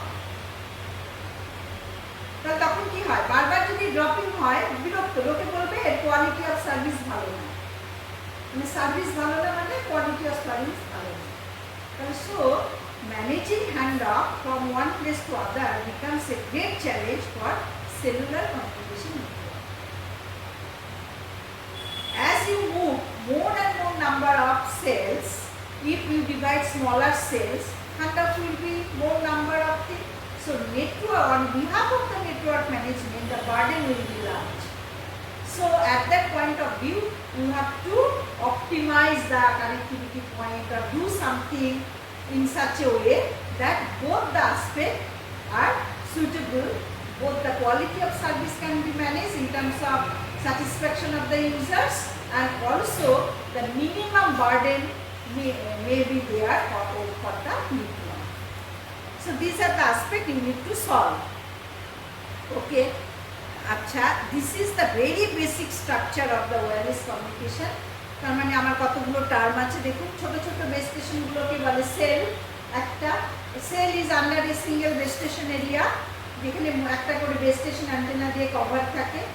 তারপরে একটা cell থেকে আরেকটা cell, some of the cells are connected is known as cluster. তারপরে ওগুলো ক্লাস্টারগুলো কতগুলো best controller system, তারপরে mobile switching system, এগুলোর সাথে যুক্ত থাকে। এটা হচ্ছে নেটওয়ার্ক অ্যাসপেক্টে যাচ্ছি। কেন? মাই টপিক ওয়াজ ছিল journey of cellular wireless and the networks, communication and the network. I talked about the communication part. Now I need to enter into the network part. যে এই যে বললাম, যে একটা আইডিয়া আপনাদের দিলাম, যে you need to have a management entity which is invisible. The person who is using the mobile handset is not aware of, কিন্তু তার ব্যাকগ্রাউন্ডে একটা নেটওয়ার্ক কাজ করে চলেছে। তাহলে সেই নেটওয়ার্কটা যদি সাথে সাথে অ্যাজ টেকনোলজি ইভলভ, ওটা যদি সাফিসিয়েন্টলি ইন্টেলিজেন্ট না হয়, এফিশিয়েন্ট না হয়, তাহলে তো কোপ আপ করতে পারবে না। So there is a evolution part of the network point of view. So this is a very fundamental basic entity of the cellular communication network. Okay? এই নেটওয়ার্কটা যদি এরকম হয়, তাতে কয়েকটা, তাহলে আপনাকে অনেকেই জিজ্ঞেস করতে পারে যে আপনি যখন এখান থেকে অন্য জায়গায় চলে গেলেন বা ধরুন কোথায় বাইরে বেড়াতে গেলেন, how do you identify by the network? Question আসে না? মানে আপনাকে যদি কেউ, আপনি এখান থেকে গেলেন, কোনো একটা অন্য বাড়িতে গিয়ে উপস্থিত হলেন, আপনাকে চেনে না, আপনার আইডেন্টিটি দিতে হবে না? Similar thing, your handset is your identity, and now you are attached to Kolkata, someone at your home place identity. That identity is reside at the home location register, that is identified by HLR. Okay, now you are going to a different country or different place within the India. তাহলে আপনাকে কি করে চিনবে, আপনাকে connectivity দেবে কি করে? Question comes. তাহলে এইটার জন্য ও কি করেছে, একটা ভিজিটিং লোকেশন রেজিস্টার নেটওয়ার্কে বসে আছে। ওর কাজটা কি, যে ও সবসময় তার হোম লোকেশনকে জিজ্ঞেস করে নেবে। আমি যখন whenever I started initiate some signal communicating with the base station, আমার আইডেন্টিটিটা বেস স্টেশনের কাছে যায়। ওখান থেকে ও ক্যাচ করে নিয়ে ওই যে ভিজিটিং লোকেশন রেজিস্টার, ও হোম লোকেশনকে পাঠিয়ে দেয় যে one customer comes to my territory under this, do you know that him or her? ও তখন রেসপন্স করে, yes, he is the authenticate user of my, ও ভ্যালিডেট করে।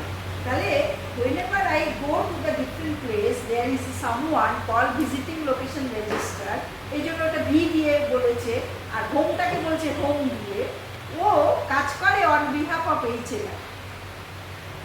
আর ও কি করে, ওর কাছে একটা টাইম ধরে ওকে একটা নতুন আইডেন্টিফিকেশন নাম্বার দিয়ে দেয়, যে দিয়ে বলে যে you are identified within my network with this number. তোমাকে একটা একদিনের জন্য, দুদিনের জন্য দিয়ে দিলাম। Okay, so this process, whenever you go somewhere else, you need to register with the network. Until and unless you are not registered, you cannot communicate. So that registration has to be authenticated by the home location register, that you are my valid user, you are subscriber. Okay, these are the network aspect. Get my point? So this is the very fundamental network part, that is minimum. You need authentication center, you need VLR, you need HLR. MSC is the heart of the communication center, switching center, because MSC সারা কলকাতায় হয়তো দুটো MSC বসে আছে। ওটা একটা large scale switching part. ও সমস্ত নেটওয়ার্কের সাথে কমিউনিকেট করে, বেস স্টেশনের সাথে কমিউনিকেট করে, very high speed switching network একটা। ওকে, ও জানে it's like a government on cellular communication. Government যেমন ইচ্ছে করলেই তার ওয়ার্কিং ম্যানদের নিয়ে কোনো লোক সম্পর্কে খবর নিয়ে নিতে পারে, MSC can do that thing. So this is like a government. Okay, তাহলে কেন খবরটা দরকার হলেই কে ঘুরছে, until and unless you are tracked, call cannot be delivered to you. So tracking to a mobile user becomes a very very important aspect. হ্যাঁ, এই জন্য এটাকে লোকেশন, এরিয়া ট্র্যাকিং বা এগুলো সব বলে। Until and unless network knows you are here, you are not at your home position, you are outside of the country, তাহলে কী করে তাকে কলটা দেবে? So this is a very serious process happening on behalf of the network part. আর যতবার change হবে তত নেটওয়ার্ককে বেশি কাজ করতে হয়। নেটওয়ার্ককে বেশি কাজ করতে হয় মানে you require much more bandwidth. So cost of communication will be increasing. So this aspect of thing, that is networking aspect, you have to optimize the cost of communication also. How many numbers of times you need to communicate with the network need to be minimized. এগুলো হচ্ছে সব hand of aspect, mobility management aspect, everything. So this point of view, whenever very high speed networking coming into the place, your definition of the mobility gets changed. এগুলো আর কাজ করবে না, first generation, second generation সব fail করে যাবে। তার মানে হচ্ছে একটা very efficient speedy man power যদি একটা ভেরি আইডিয়াল এবং আনস্কিল লোকের সাথে কাজ করে, তার কি অবস্থা হবে? ঠিক সেরকমই নেটওয়ার্কের হবে। তার মানে as the network evolves from generation to generation, your underlying principle of operation should be replaced by intelligent network. And it is happening for 5G to 6G. Okay? So this is এইটা মোবিলিটির অ্যাসপেক্টটা বলছিলাম, যে এক জায়গা থেকে আর এক জায়গা তাকে তো জানাতে হবে কানেকশন করে করে, সেটা মাইক্রো ম্যাক্রো। নাও ফার্স্ট জেনারেশন, আর একটা জিনিস এখানে বলবো, এই যে ফ্রিকোয়েন্সিগুলো বলছিলাম না অনেকবার, ফার্স্ট জেনারেশনের ফ্রিকোয়েন্সি আপলিং অ্যান্ড ডাউনলিং দেখুন 800 সামথিং, 800 সোজাভাবে বলে 800 900 মেগাহার্টজ ব্যান্ডে কাজ করে, কারণ এক্স্যাক্ট ভ্যালুটা বলে না, তার এক্স্যাক্ট ভ্যালুটা I am giving here. First generation, second জেনারেশনে একটু আলাদা হলো, একটু আলাদা। তাহলে ফার্স্ট জেনারেশন আর second generation the frequency bands are different. Okay, এইটা জানলাম। আর ব্যান্ডউইথটা হচ্ছে 25 মেগাহার্টজ আপলিং, 25 মেগাহার্টজ ডাউনলিং। তাহলে 25 megahertz is nothing in comparison to gigabit or terabit communication, না? তাহলে first generation second generation network চলবে না, আমাকে হাই জেনারেশনের দিকে যেতে হবে। তাহলে সেটাই আমরা দেখব। এগুলো হচ্ছে নেটওয়ার্ক অ্যাসপেক্ট থেকে এভলিউশন। আর একটা কথা জানিয়ে রাখতে চাই, আমরা যে মোবাইল হ্যান্ডসেট ব্যবহার করি, there is a SIM, you know the SIM card. What is that SIM? It is subscriber identity model, SIM. তার মানে your identity is embedded within the SIM. Okay, and what is the secret key of the SIM? There is called IMSI and user authentication point. Then every time you IMSI, what is IMSI? Country code, network code, subscriber identification code. So any individual number is encrypted with the identity of the subscriber and identity of the country, identity of the area code. Get my point? So by this way, any mobile number is mind that is the identity of a person. Okay, এখান থেকে সব কিছু বের করে নেওয়া যায়, নেটওয়ার্কে সেই ক্ষমতা আছে। ওকে, সেই জন্য এই টাইম ব্রাঞ্চে mobile become very very important aspect, না? এটা গেল। Now that was up to the second generation. I just want mention, আমি জাস্ট কি পয়েন্টগুলো বলছি, যে what is the first mobile data service network? এতক্ষণ তো শুধু ভয়েস কমিউনিকেশন করছিলাম 2G GSM দিয়ে। তারপরে প্রথম যে ছিল না, আমরা ডেটা কানেক্টিভিটি আলাদা করে লাগাতাম, আচ্ছা ডেটা কার্ডটা অন করি, তারপরে হতো না, that is call GPRS, 2.5G, that is the evolutionary path from GSM to GPRS. How it happens? It happens through the incorporation of two special entities that works on the IP network, packet data network, আলাদা করে। কারণ internet connectivity আর circuit switch connectivities are not same. This is a different technical aspect. So we need to build separate end-to-end IP connectivity path from GSM to GPRS evolution point. That is the first mobile data service platform, which is known as GPRS network, first generation data network. Get my point? অনেকে জানো কিনা আমি জানি না। নাও এটার পরে এলো, মানে আমি প্রিন্সিপালগুলো বলছি, তাহলে কি হলো, এইখানে থেকে তার কতগুলো ভেরিয়েন্ট হলো, লোকে দেখে আচ্ছা নাও জিএসএম জিপিআরএস সাকসেসফুল, যখন কল শুধু ভয়েস জিএসএম দিয়ে যাচ্ছে, আর এটার ইভলভ পার্ট যখন দেখলো ডেটা দিয়ে যাচ্ছে। In this way you can communicate through the GPRS network. Question comes, what is the how much data you can transmit per bandwidth per second?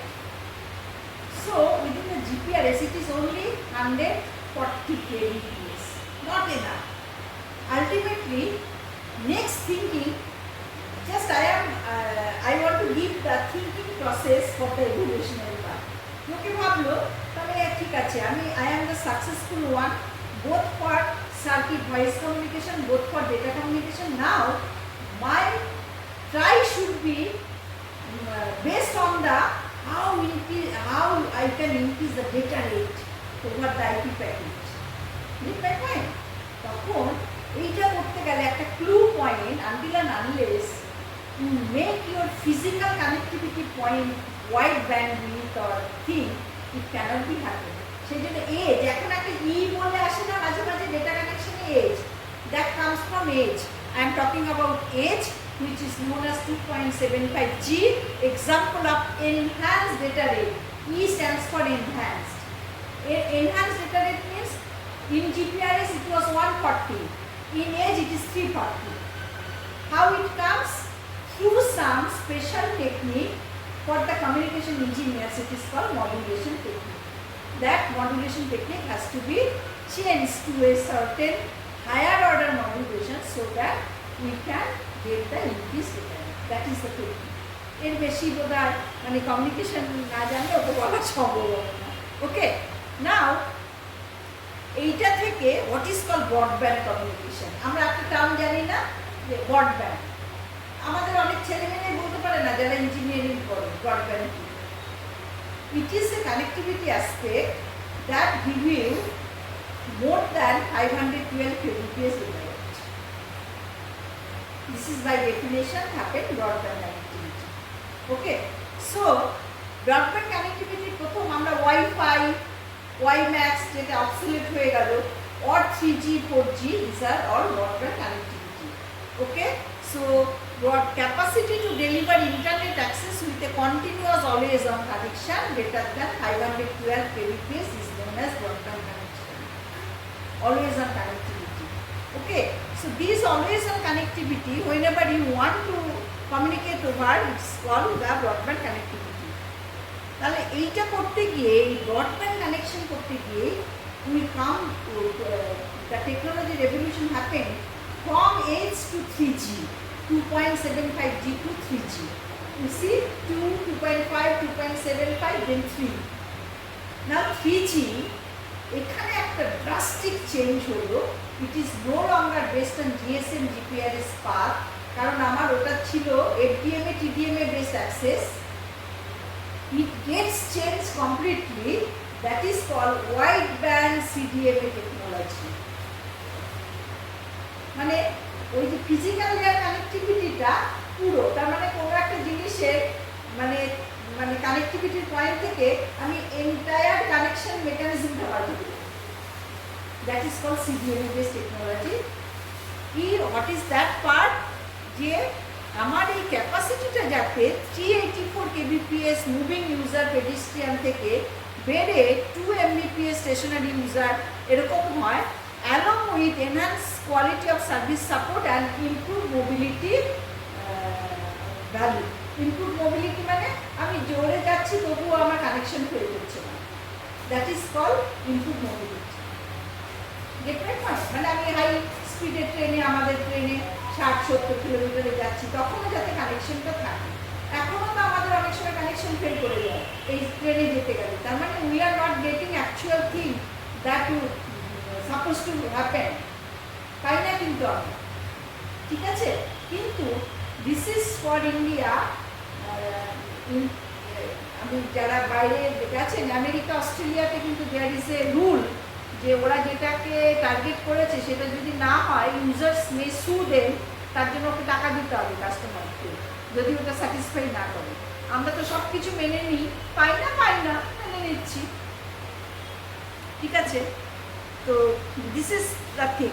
তাহলে এই প্রসেসে আমার কি হলো, আমি জাস্ট একটা ছোট্ট করে বলবো যে 3Gর প্রথম যে নেটওয়ার্কটা হয়েছিল তাকে বলা হয় UMTS, universal mobile telecommunication system.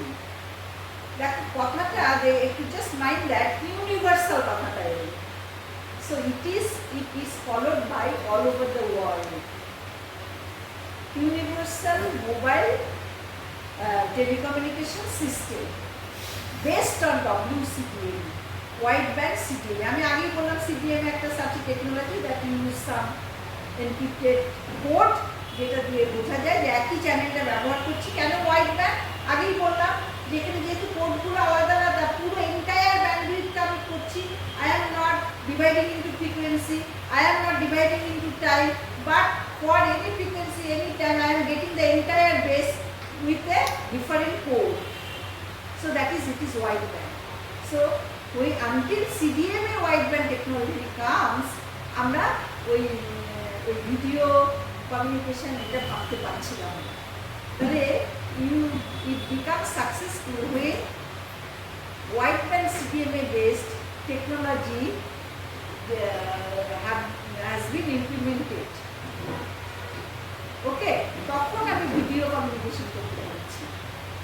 এই জার্নিতে থ্রু 3G CDMA এমন একটা স্টেজ এসছে, দেখবেন এইচ কথাটাও আসে অনেক জায়গায় মোবাইলে, খেয়াল করে দেখবেন এইচ কথাটা, এইচপিএ প্লাস, এই ধরনের এই স্টেজগুলো এসছে। 2000 সালে শুরু হয়েছিল journey,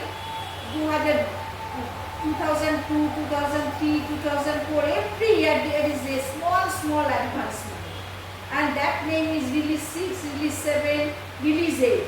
Up to release 7, it is called HPA, stands for High Packet Access Network. তার থেকে বোঝা যাচ্ছে যে purpose of the development of the network is to enhance the data rate with high access, data access, packet data network. ওকে, তাহলে এই এভলিউশনগুলো year after ইয়ার একটু small স্কেলে হয়েছে। অ্যাট দ্য সেম টাইম কখন রিলিজ 5 2005-এ একটা সময় এসেছিল যখন entirely both circuit and packet switch march করে শুধু সার্কিট প্যাকেট সুইচ হয়ে গেল, আর it started IMS, voice over IP communication. কারণ দেখ, হোয়াটসঅ্যাপে যে কলটা করি আমরা voice over free, internet base communication is always cheaper than circuit switch communication. সেই জন্য আমি যখন ডিরেক্ট বিদেশে যখন কল করতে চাই, direct line communication is much more costly, ওটা ISDN যেটা, দেন আমরা ইন্টারনেট বেস মানে হোয়াটসঅ্যাপে যেটা করছি সেটা ফ্রি, ওই IP নেটওয়ার্ক দিয়ে চলে যায়, ইন্টারনেট কানেক্টিভিটি থাকলেই ওটা হয়। So voice over IP gets implemented in the year 2005. So that is called release 5. সেই রিলিজ 5টা কিরকম দেখতে হয়েছে, সিম্পলিফাইড, এরকম নেটওয়ার্কটা আস্তে আস্তে তাহলে ছোট হচ্ছে, মানে সবগুলোকে মার্জ করে দিচ্ছি। when it is become IP, তখন বেশিরভাগ জিনিসটা আমি সফট সুইচ করে দিতে পারি। তার মানে computer programming based, instead of a hardware device completely, it is the combination of hardware and software. Get my point? So that is another aspect of making the thing IP based. Okay, so এরকম হতে হতে ultimately এই জিনিসটা দেখাতে চাই। এটার একটা chart যেখানে আমি দেখাচ্ছি যে রিলিজ 99 প্রথম সিডিএমে তার ডাউনলিং আর আপলিংকে মানে নিচ থেকে ওপরে যাচ্ছি আর ওপর থেকে নিচে, তার মানে from mobile to base station হচ্ছে আপলিং আর বেস স্টেশন টু মোবাইল হচ্ছে ডাউনলিং। তাদের স্পিড কীরকম, তারপরে ব্রডব্যান্ড কানেক্টিভিটি রিলিজ 5 বাড়লো, তারপরে ব্রডব্যান্ড আপলোড কানেক্টিভিটি HPA, তারপরে বাড়লো enhance voice and data capacity release 7 release 8, এরকম বিভিন্ন ইয়ারে একটু একটু একটু করে ওইটাকে সারা পৃথিবীর লোকেরা থ্রু এ স্ট্যান্ডার্ডাইজেশন বডি এই নেটওয়ার্কটাকে ইভলভ করেছে। তার মানে we are getting benefit out of this network with the contribution of so many scientists all over the world through a standardization process, and that standardization process belongs to IEEE. Okay, so this is how it is connected to the IEEE work. Okay, so this is the policy which improves. Now, এখানে I just mentioned up to this point HSPA আর একটা revolution হতে হয়েছে। What is this? Suppose মানে একটা technology CDMA is not enough for release 8, to publish release 7 as release 8, replacing CDMA you have to have OFDMA technology, orthogonal frequency division multiple access. এটা কেন সোজা ভাষায় যদি বলতে চাই যে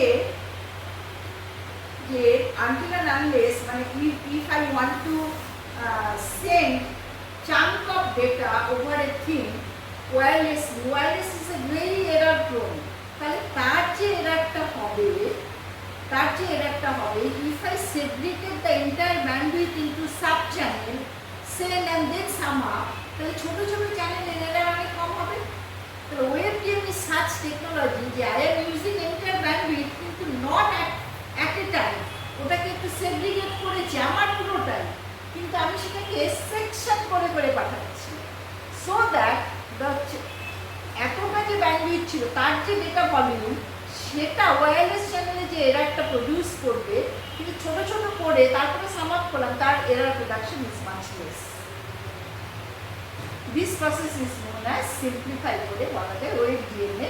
তার সাথে আরও অনেক, এটা একটা প্যারালাল ট্রান্সমিশন প্রসেস, অনেক মেথোডোলজি আছে যে দেখা গেছে যে if you want to transmit large volume of bandwidth related data over the wireless communication, এটার একটা ইন্টার সিম্বল ইন্টারফারেন্স বলে একটা কথা আছে, is very high compare to small. এটা কীরকম? ধরুন আপনাকে এরকম একটা বেঞ্চে বসতে দিয়েছি, আমরা কলেজে ইউনিভার্সিটিতে যেটা বলি যে ঠিক আছে 5 জন ম্যাক্সিমাম বসবি। কেন? কারণ ওটার ক্যাপাসিটি লিমিট হচ্ছে একজন চুপ করে বসতে গেলে ম্যাক্সিমাম 5 জন বসতে পারে।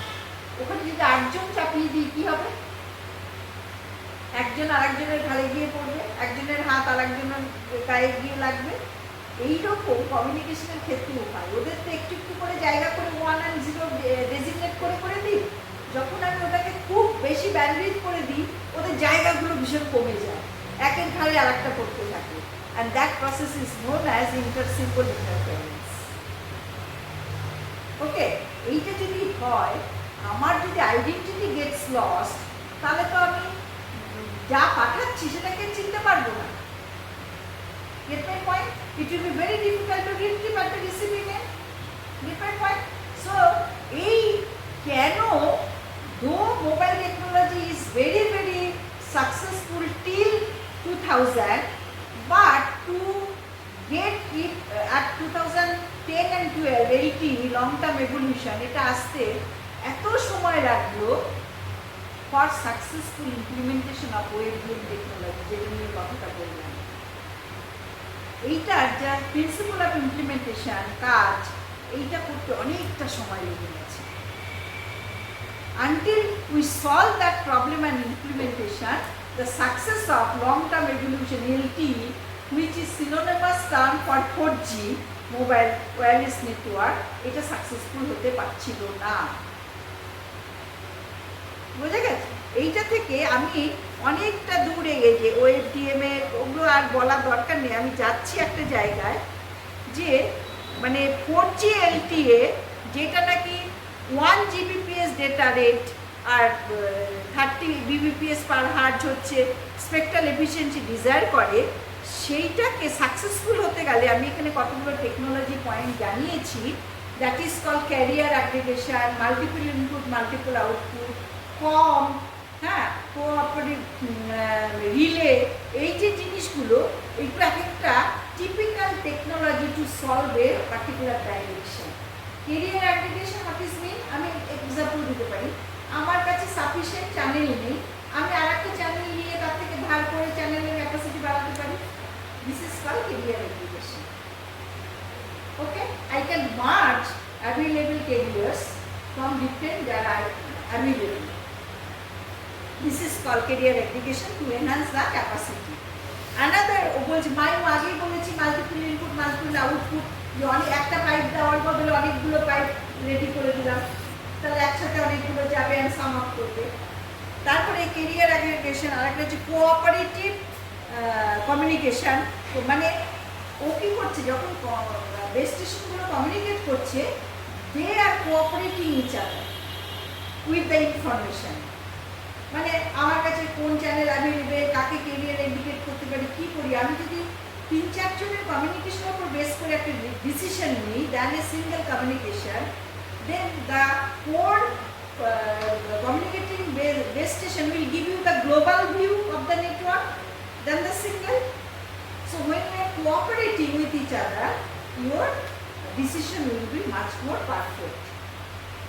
So these are the basic principles যেগুলো আমরা ডে টু ডে লাইফে কাজে লাগাই, সেগুলো ইঞ্জিনিয়ারিং অ্যাসপেক্টে ওরা কাজে লাগিয়েছে নেটওয়ার্ক পয়েন্ট অফ ভিউ থেকে সলভ করতে গিয়ে, and that gives you the 4G LTE advanced and 4G successful, which is entirely based on VoIP based voice communication and data multimedia communication over the IP platform. This is up to the level of 4G. Okay, so this is after that we have, I just want to mention this part, the 4G success of 4G gives you the people ultimately sky is the limit. আরো লোকটা বাড়িয়ে দিয়েছে যে না 4G পর্যন্ত আসতে পেরেছি, তাহলে we can move to a 5G.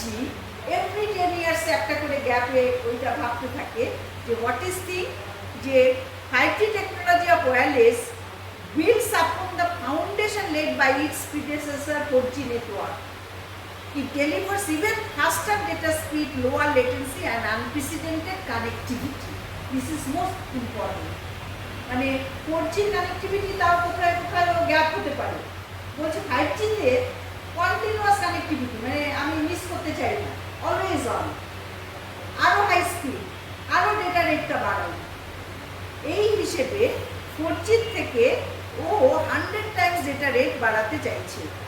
আমি একটুখানি যাচ্ছি আবার ব্যাক করব। তাহলে 5G 3টে বেসিক প্রিন্সিপালের ওপর বেস করে কি হচ্ছে, enhanced mobile broadband, ultra reliable and low latency communication, massive machine type communication. তাহলে এতক্ষণ man to man 5G is synonymous to IoT application. আমরা একটা টার্ম শুনছি না, ইন্টারনেট অফ থিংস, আমরা বোধহয় কেউ কেউ শুনে থাকতে পারি। তার মানে it is not only with the man to man, but it may be man to machine, machine to machine, device to device. Every within the home appliances, if there is a Bluetooth বা কিছু connectivity থাকে বা wireless connected domain, every device may be connected to the network for operating remotely. এইটার কনসেপ্টটা কীরকম এসেছিল, মানে 2015 সালে আমাদের একজন মানে সলভ করেছিল এই প্রবলেমটা। ওর মাথায় এসেছিল আইওটি, যে I want to remotely control my robot when I am outside from my home. এটা টেস্ট করেছিল একটা মানে থার্ড ইয়ারের ইঞ্জিনিয়ারিং ছেলে, তখন আইআইটি বাজারে আসেনি। ওর উদ্দেশ্য ছিল যে if I have the availability of connection network, তাহলে আমি কেন এটা করতে পারবো না, আমি ট্রাই করি the internet connectivity, and he got successful and got the IEEE একটা অ্যাওয়ার্ড পেয়েছিল এই কাজটা করার পরে। That concept develop from internet of things পরে দেখলাম ওতে সাকসেসফুলি ও অফিসে বসে বাড়িতে একটা জিনিস প্লেস করা আছে যেটা বাড়ির ওয়াইফাইয়ের সাথে কানেক্টেড, তাহলে ও নেটওয়ার্কের সাথে কানেক্টিভিটি পেয়ে গেল। So he controls remotely his home appliances from office. ওর একটা রোবট ছিল, সেই রোবটটাকে দূর থেকে ও কন্ট্রোল করে একটা কাজ করছিল। সো এইরকম যে application that is called internet of things. তো 5G is synonymous to Internet of Things appliances, always on connectivity and not only for man to man but machine to machine, device to device connectivity. তো billions of এক একজনের বাড়িতে কত রকম home appliance থাকে বলুন। TV আছে, এই আছে। আমি যদি সমস্ত ইলেকট্রনিক গ্যাজেটসগুলোকে আইপি এনাবেল করে দিই, ইন্টারনেট ব্লুটুথ এনাবেল থাকে, তাহলে তো আমি বাইরে মোবাইল দিয়ে ওগুলোকে অন করে সব কিছু দেখতে পাবো। এখন বাড়িতে সিসিটিভি ক্যামেরা লাগানো হয়, অফিসে বসে লোকে চেক করে না একা যারা থাকে, যাদের বাড়িতে কে আসছে কে যাচ্ছে। How it is possible over the wireless platform? So this sort of thing in a wide scale is the objectivity of 5G network. বোঝাতে পারলাম? তো এইভাবে গিয়ে সে বলছে যে এনহ্যান্স মোবাইল ব্রডব্যান্ড, মানে আমি এনহ্যান্স মোবাইল ব্রডব্যান্ড মানে যেটা কি আমরা ব্রডব্যান্ড এতক্ষণ 4G-তে পাচ্ছি না, সেটাকে আরও এনহ্যান্সটা হবে 5G-তে। তারপরে বলছে যে মেশিন টু মেশিন কানেক্টিভিটি যেটা বললাম, আর একটা হচ্ছে আলট্রা রিলায়েবল লো লেটেন্সি। এইটা হচ্ছে যে আলট্রা রিলায়েবল লো লেটেন্সি, এই জিনিসটা হচ্ছে রিমোট মেডিকেল সার্জারি, তারপরে ট্রান্সপোর্টেশন সেফটি, এগুলোকে ম্যানেজ করার জন্য। ডাক্তার অন্য জায়গায় বসে আছে, সে রোবট দিয়ে রিমোট সার্জারি করবে, তাহলে নেটওয়ার্কটাকে কতটা রিলায়েবল হতে হবে, ডিলে হলে হবে না। বা ডক্টর রিমোটলি টেলিমেডিসিন অন্য জায়গায় বসে আছে, আমি একটা কিছু পাঠাচ্ছি, আমার এক্সরে বলুন বা রিপোর্ট দেখুন, ডাক্তার অনলাইন ডিসিশন নিচ্ছে, অন্য এন্ডে আরেকটা ডাক্তার বসে আছে, তাকে ইনস্ট্রাকশন দেবে এবং সে ট্রিটমেন্ট করবে। These are the things coming and happening nowadays through 5G network. These are the some of the simple example যে 5G দিয়ে কী কী করতে পারা যায়। রিমোট সার্জারি, তার জন্য আমার খুব ডিলে হলে হবে না, ইনস্ট্যান্ট চাই।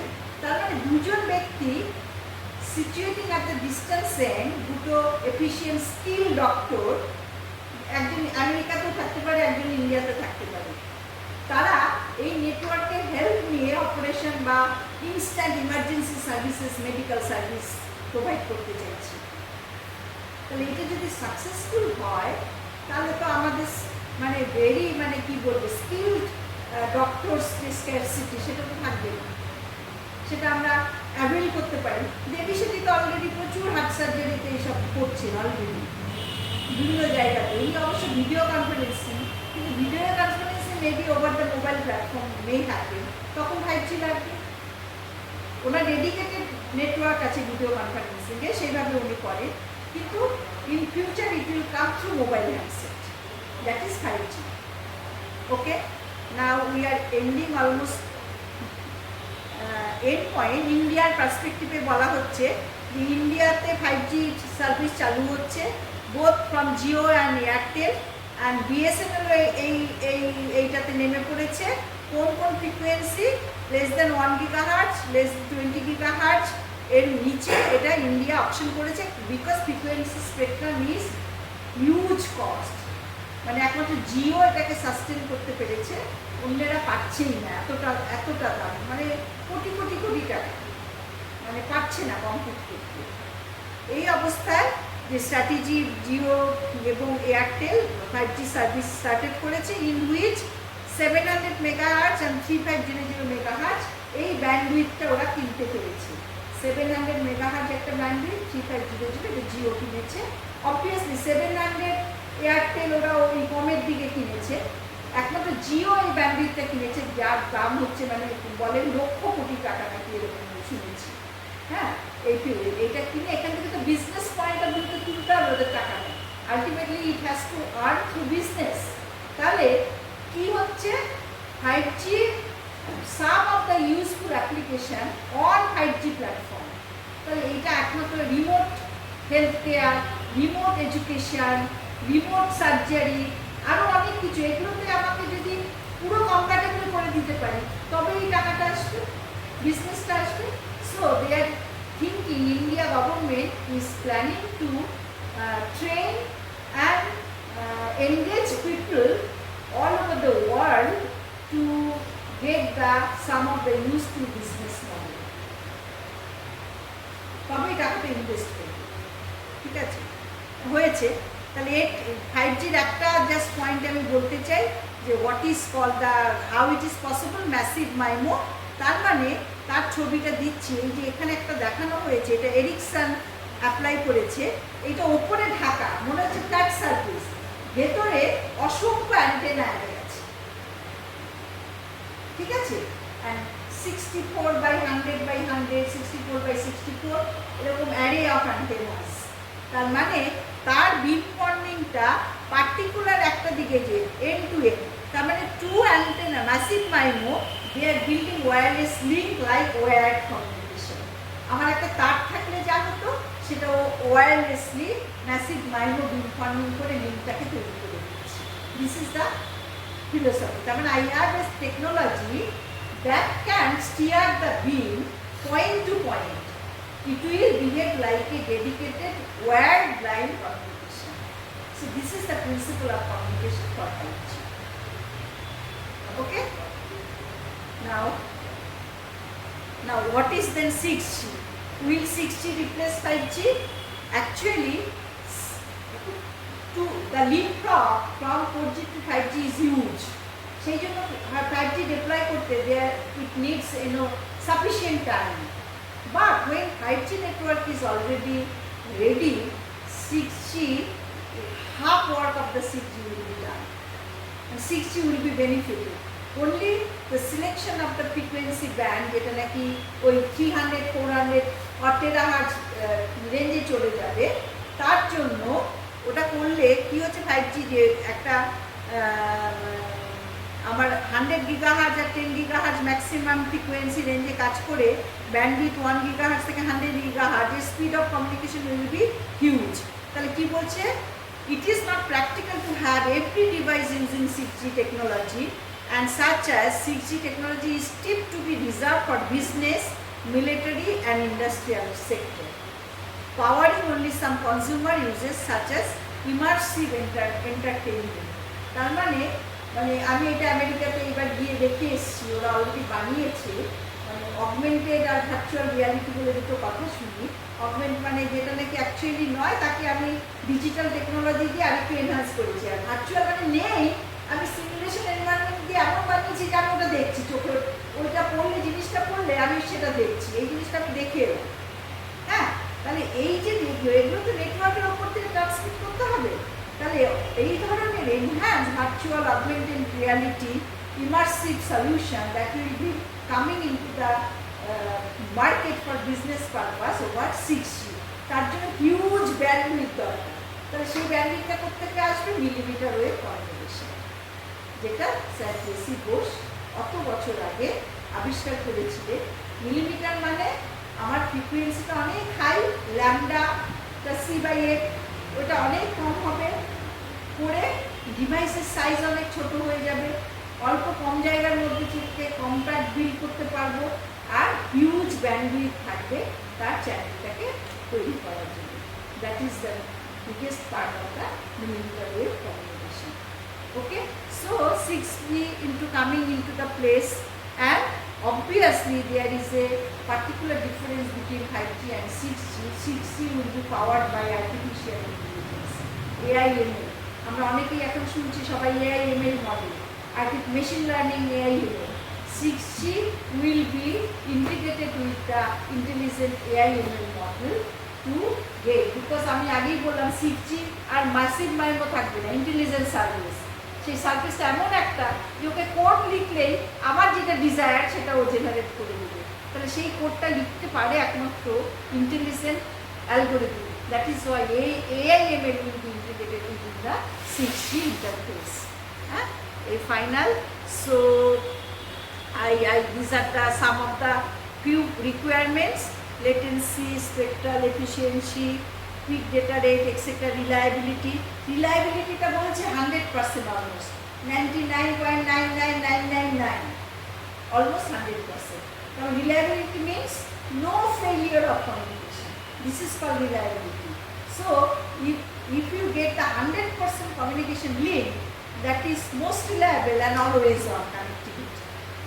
মানে কোনো অবস্থাতে আমি out of the network থাকবো। Okay, so this is the thing, and latency 0.1 millisecond target. তার মানে আর connection density should be 10 to the power 7, তার মানে device per kilometre square, device per kilometre square, 1 kilometre এরিয়াতে 10 to the power 7 device can be connected, তার মানে massive internet of things. Okay, so this is what is called 6G। এটা 5G versus 6G শুরু করেছিলাম, এখানে আবার এটা দিলাম 5G যে নেটওয়ার্কের, তার সাথে আমি কতগুলো 6G এক্সট্রা কথা অ্যাড করেছি, সেটা হচ্ছে আলট্রা মোবাইল ব্রডব্যান্ড। 5G ছিল তার থেকেও আরও বেশি চাইছি। ট্যাকটাইল ইন্টারনেট আসবে। ট্যাকটাইল ইন্টারনেটটা হচ্ছে এমন একটা internet, very low latency communication system, ensure very low round trip delay along with high availability and reliability. তার মানে until tactile internet get success, 6G success will not come. So when tactile internet will be implemented, 6G work will be much more easier. কারণ এখানে it is related with the round trip delay, reliability and connectivity. And 6G is all about those points. So we are waiting to deploy this thing. I have taken this architecture from this journal and many things. So I end it here. One point, the technology should be edge computing. We have learned the term, edge computing, mobile computing, cloud computing. These are the terms we are listening nowadays, na? So everything will be in the cloud. And akashe থাকবে সব। আর মানেটা কি? This ethereal region is full of information. It is always there. Only you need to build your receiver so that it gets captured. So 6G will be such a enormous network platform যেটা নাকি information আছে, আমি intelligently সেগুলোকে ব্যবহার করে আমার কাজটা করে দিতে পারি। This is what is happening. And কেন edge computing? Age means it is close to the device. Age মানে আমার কাছাকাছি ডিভাইস, যত দূরে থাকবে তত রাউন্ড ট্রিপ দিলে বেশি হবে, যদি কাছে থাকে অবভিয়াসলি রাউন্ড ট্রিপ দিলেটা কম থাকবে। Edge computation happen somewhere else within the cloud, internet cloud. So যদি ইন্টারনেট ক্লাউডের নোটগুলো আমার খুব কাছে থাকে, সেটা করে আমাকে দিতে তাড়াতাড়ি হয়ে যাবে। That is why it is called edge computing. So edge computing will play a great role for 6G implementation. So in conclusion, I should say the broad overview of wireless communication and underlying networks scenarios have been discussed. Very vast and technology intensive. So I told you all this in a very common language because various aspects are there. I have used so many of references. I have pointed out. One can get it into the scheme. These are the references. So thank you all for your attention. If you have any specific question, I am ready to answer.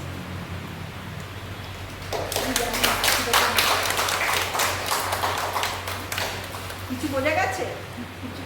কিছু মানে হ্যাঁ, actually এটা vast subject, covering from 1G to 6G।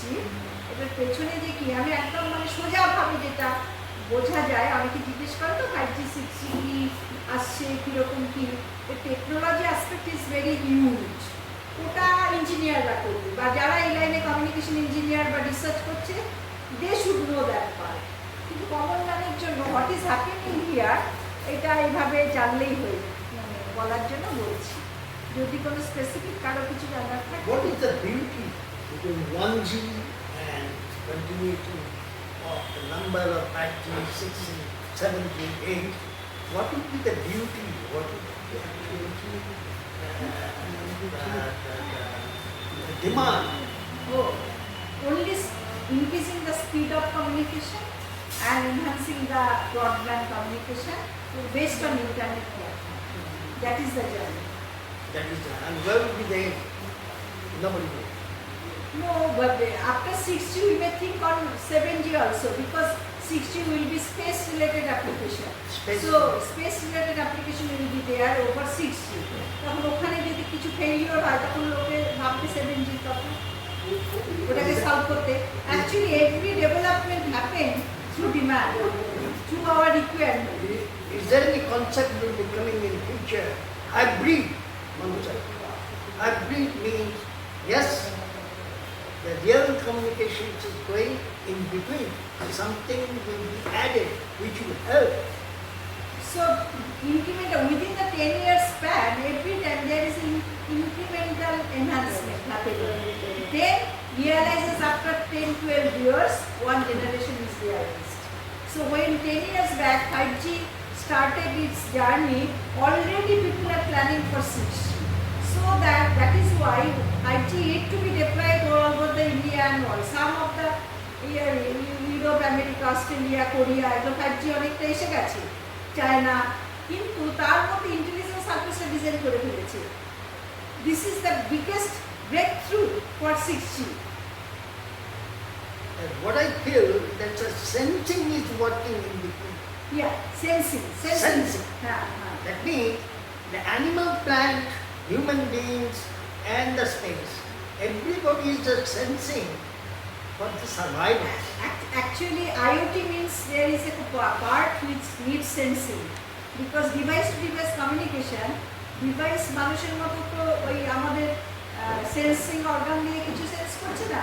You have to place some device, sensing devices, device to device communication যখন হবে, তাহলে you place the sensing modes of communication. সেগুলোকে অ্যাকুইজ করে data generate করে সেগুলো ওভার দ্য ইন্টারনেট প্ল্যাটফর্ম পাঠাবে, network দিয়ে পাঠাবে। তাহলে হেলথ কেয়ারে ধরুন আমার কোথাও আমার অক্সিমিটার লাগিয়েছে, কোথাও ব্লাড প্রেশার, কোথায় ইসিজি, এগুলো সব বডিতে সব লাগানো আছে, এই আইসিইউতে সব লাগানো থাকে কেমন করে, ওরকম আমার মাপছে, তাহলে ওগুলো কি সেন্সিং কিছু। ওই মেডিকেল প্যারামিটারটা ওভার দ্য 6G প্ল্যাটফর্ম ডক্টরের কাছে অ্যাট এ টাইম পৌঁছে দিতে পারে অন রিয়েল টাইম সিস্টেম।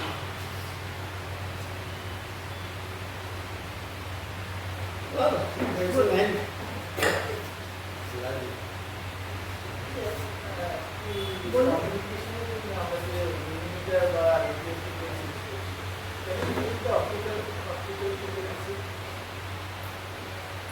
দেখুন এই যে এইটার মধ্যে আমি একটা জিনিস এখানে আনিনি, এই যে নেটওয়ার্কটা বিল্ড করছে তাতে তো কোথায় ফাইবার আছে, ব্যাকবোন নেটওয়ার্ক,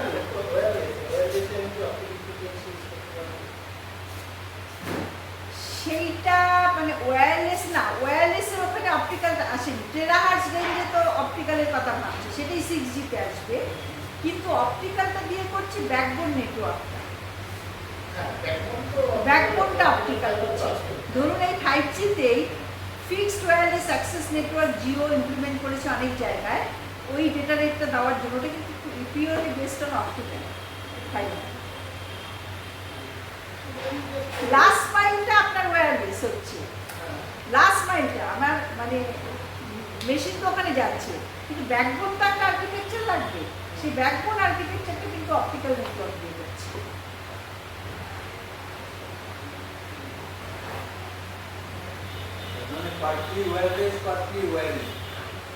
হ্যাঁ, আবার ওয়্যারলেস আবার এমন কিছু জায়গায় আছে, ধরুন আপনার রিমোট হিলি এরিয়া, পাহাড়ি বা সেখানে, বা আপনার মানে ভেরি ডিফিকাল্ট প্লেস, তখন ওরা মাইক্রোওয়েভ লিঙ্ক করে।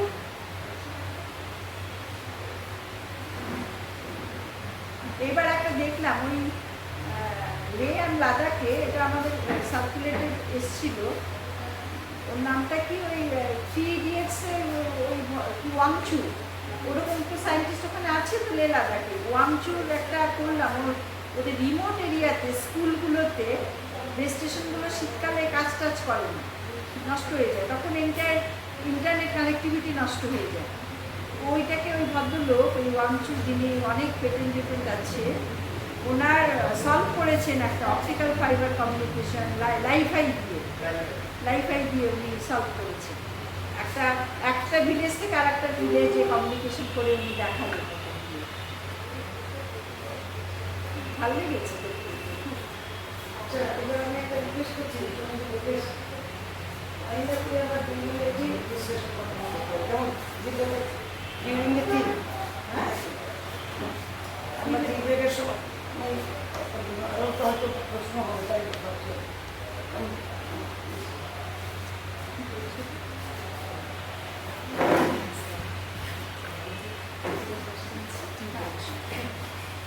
On behalf of Sir J.C. Bose Science Heritage Museum, I extend hearty vote of thanks to Professor E.T.CE. Saha, who spared time from her busiest schedule to grace the occasion. My thanks to the audience who are present here today, eating Kolkata traffic and weather. Thanks to them who are attending the program online, also to them who wish to come but couldn't make it. My sincere thanks to Professor Parul Chakraborty, whose constant effort has made the existence of this museum, and Professor Vikas Chakraborty, who has almost ran from Saha Institute after completing Manoj Pal Memorial Lecture. He is one of our trustees. And he is one of our trustees. Special thanks to Ankita, Unu, Shubho and Raj, who worked relentlessly to run our organization and also to Shonishta. A wide round of applause and thanks to all who made this event a memorable one. সবাইকে আমার নমস্কার। আপনারা এসছেন মানে বিভিন্ন জায়গা থেকে বৃষ্টির দিনেও, থ্যাংক ইউ। জানি না আমি সামান্যতম কমিউনিকেট করতে পেরেছি ভালো, আপনাদের। excellent, হ্যাঁ, excellent person. For us, for them, এটা সবার যেহেতু মোবাইল কমিউনিকেশন সবার জীবনে যাচ্ছে, আমি সোজাভাবে একটুখানি বলার চেষ্টা করেছি। আইওটি থেরাপি এরা তো এবার আমাদের চলে আসছে। হ্যাঁ, please বেশি join us আছে। for a cup of tea. আসুন, যাকে থেকে হ্যাঁ, এসেছে চলুন।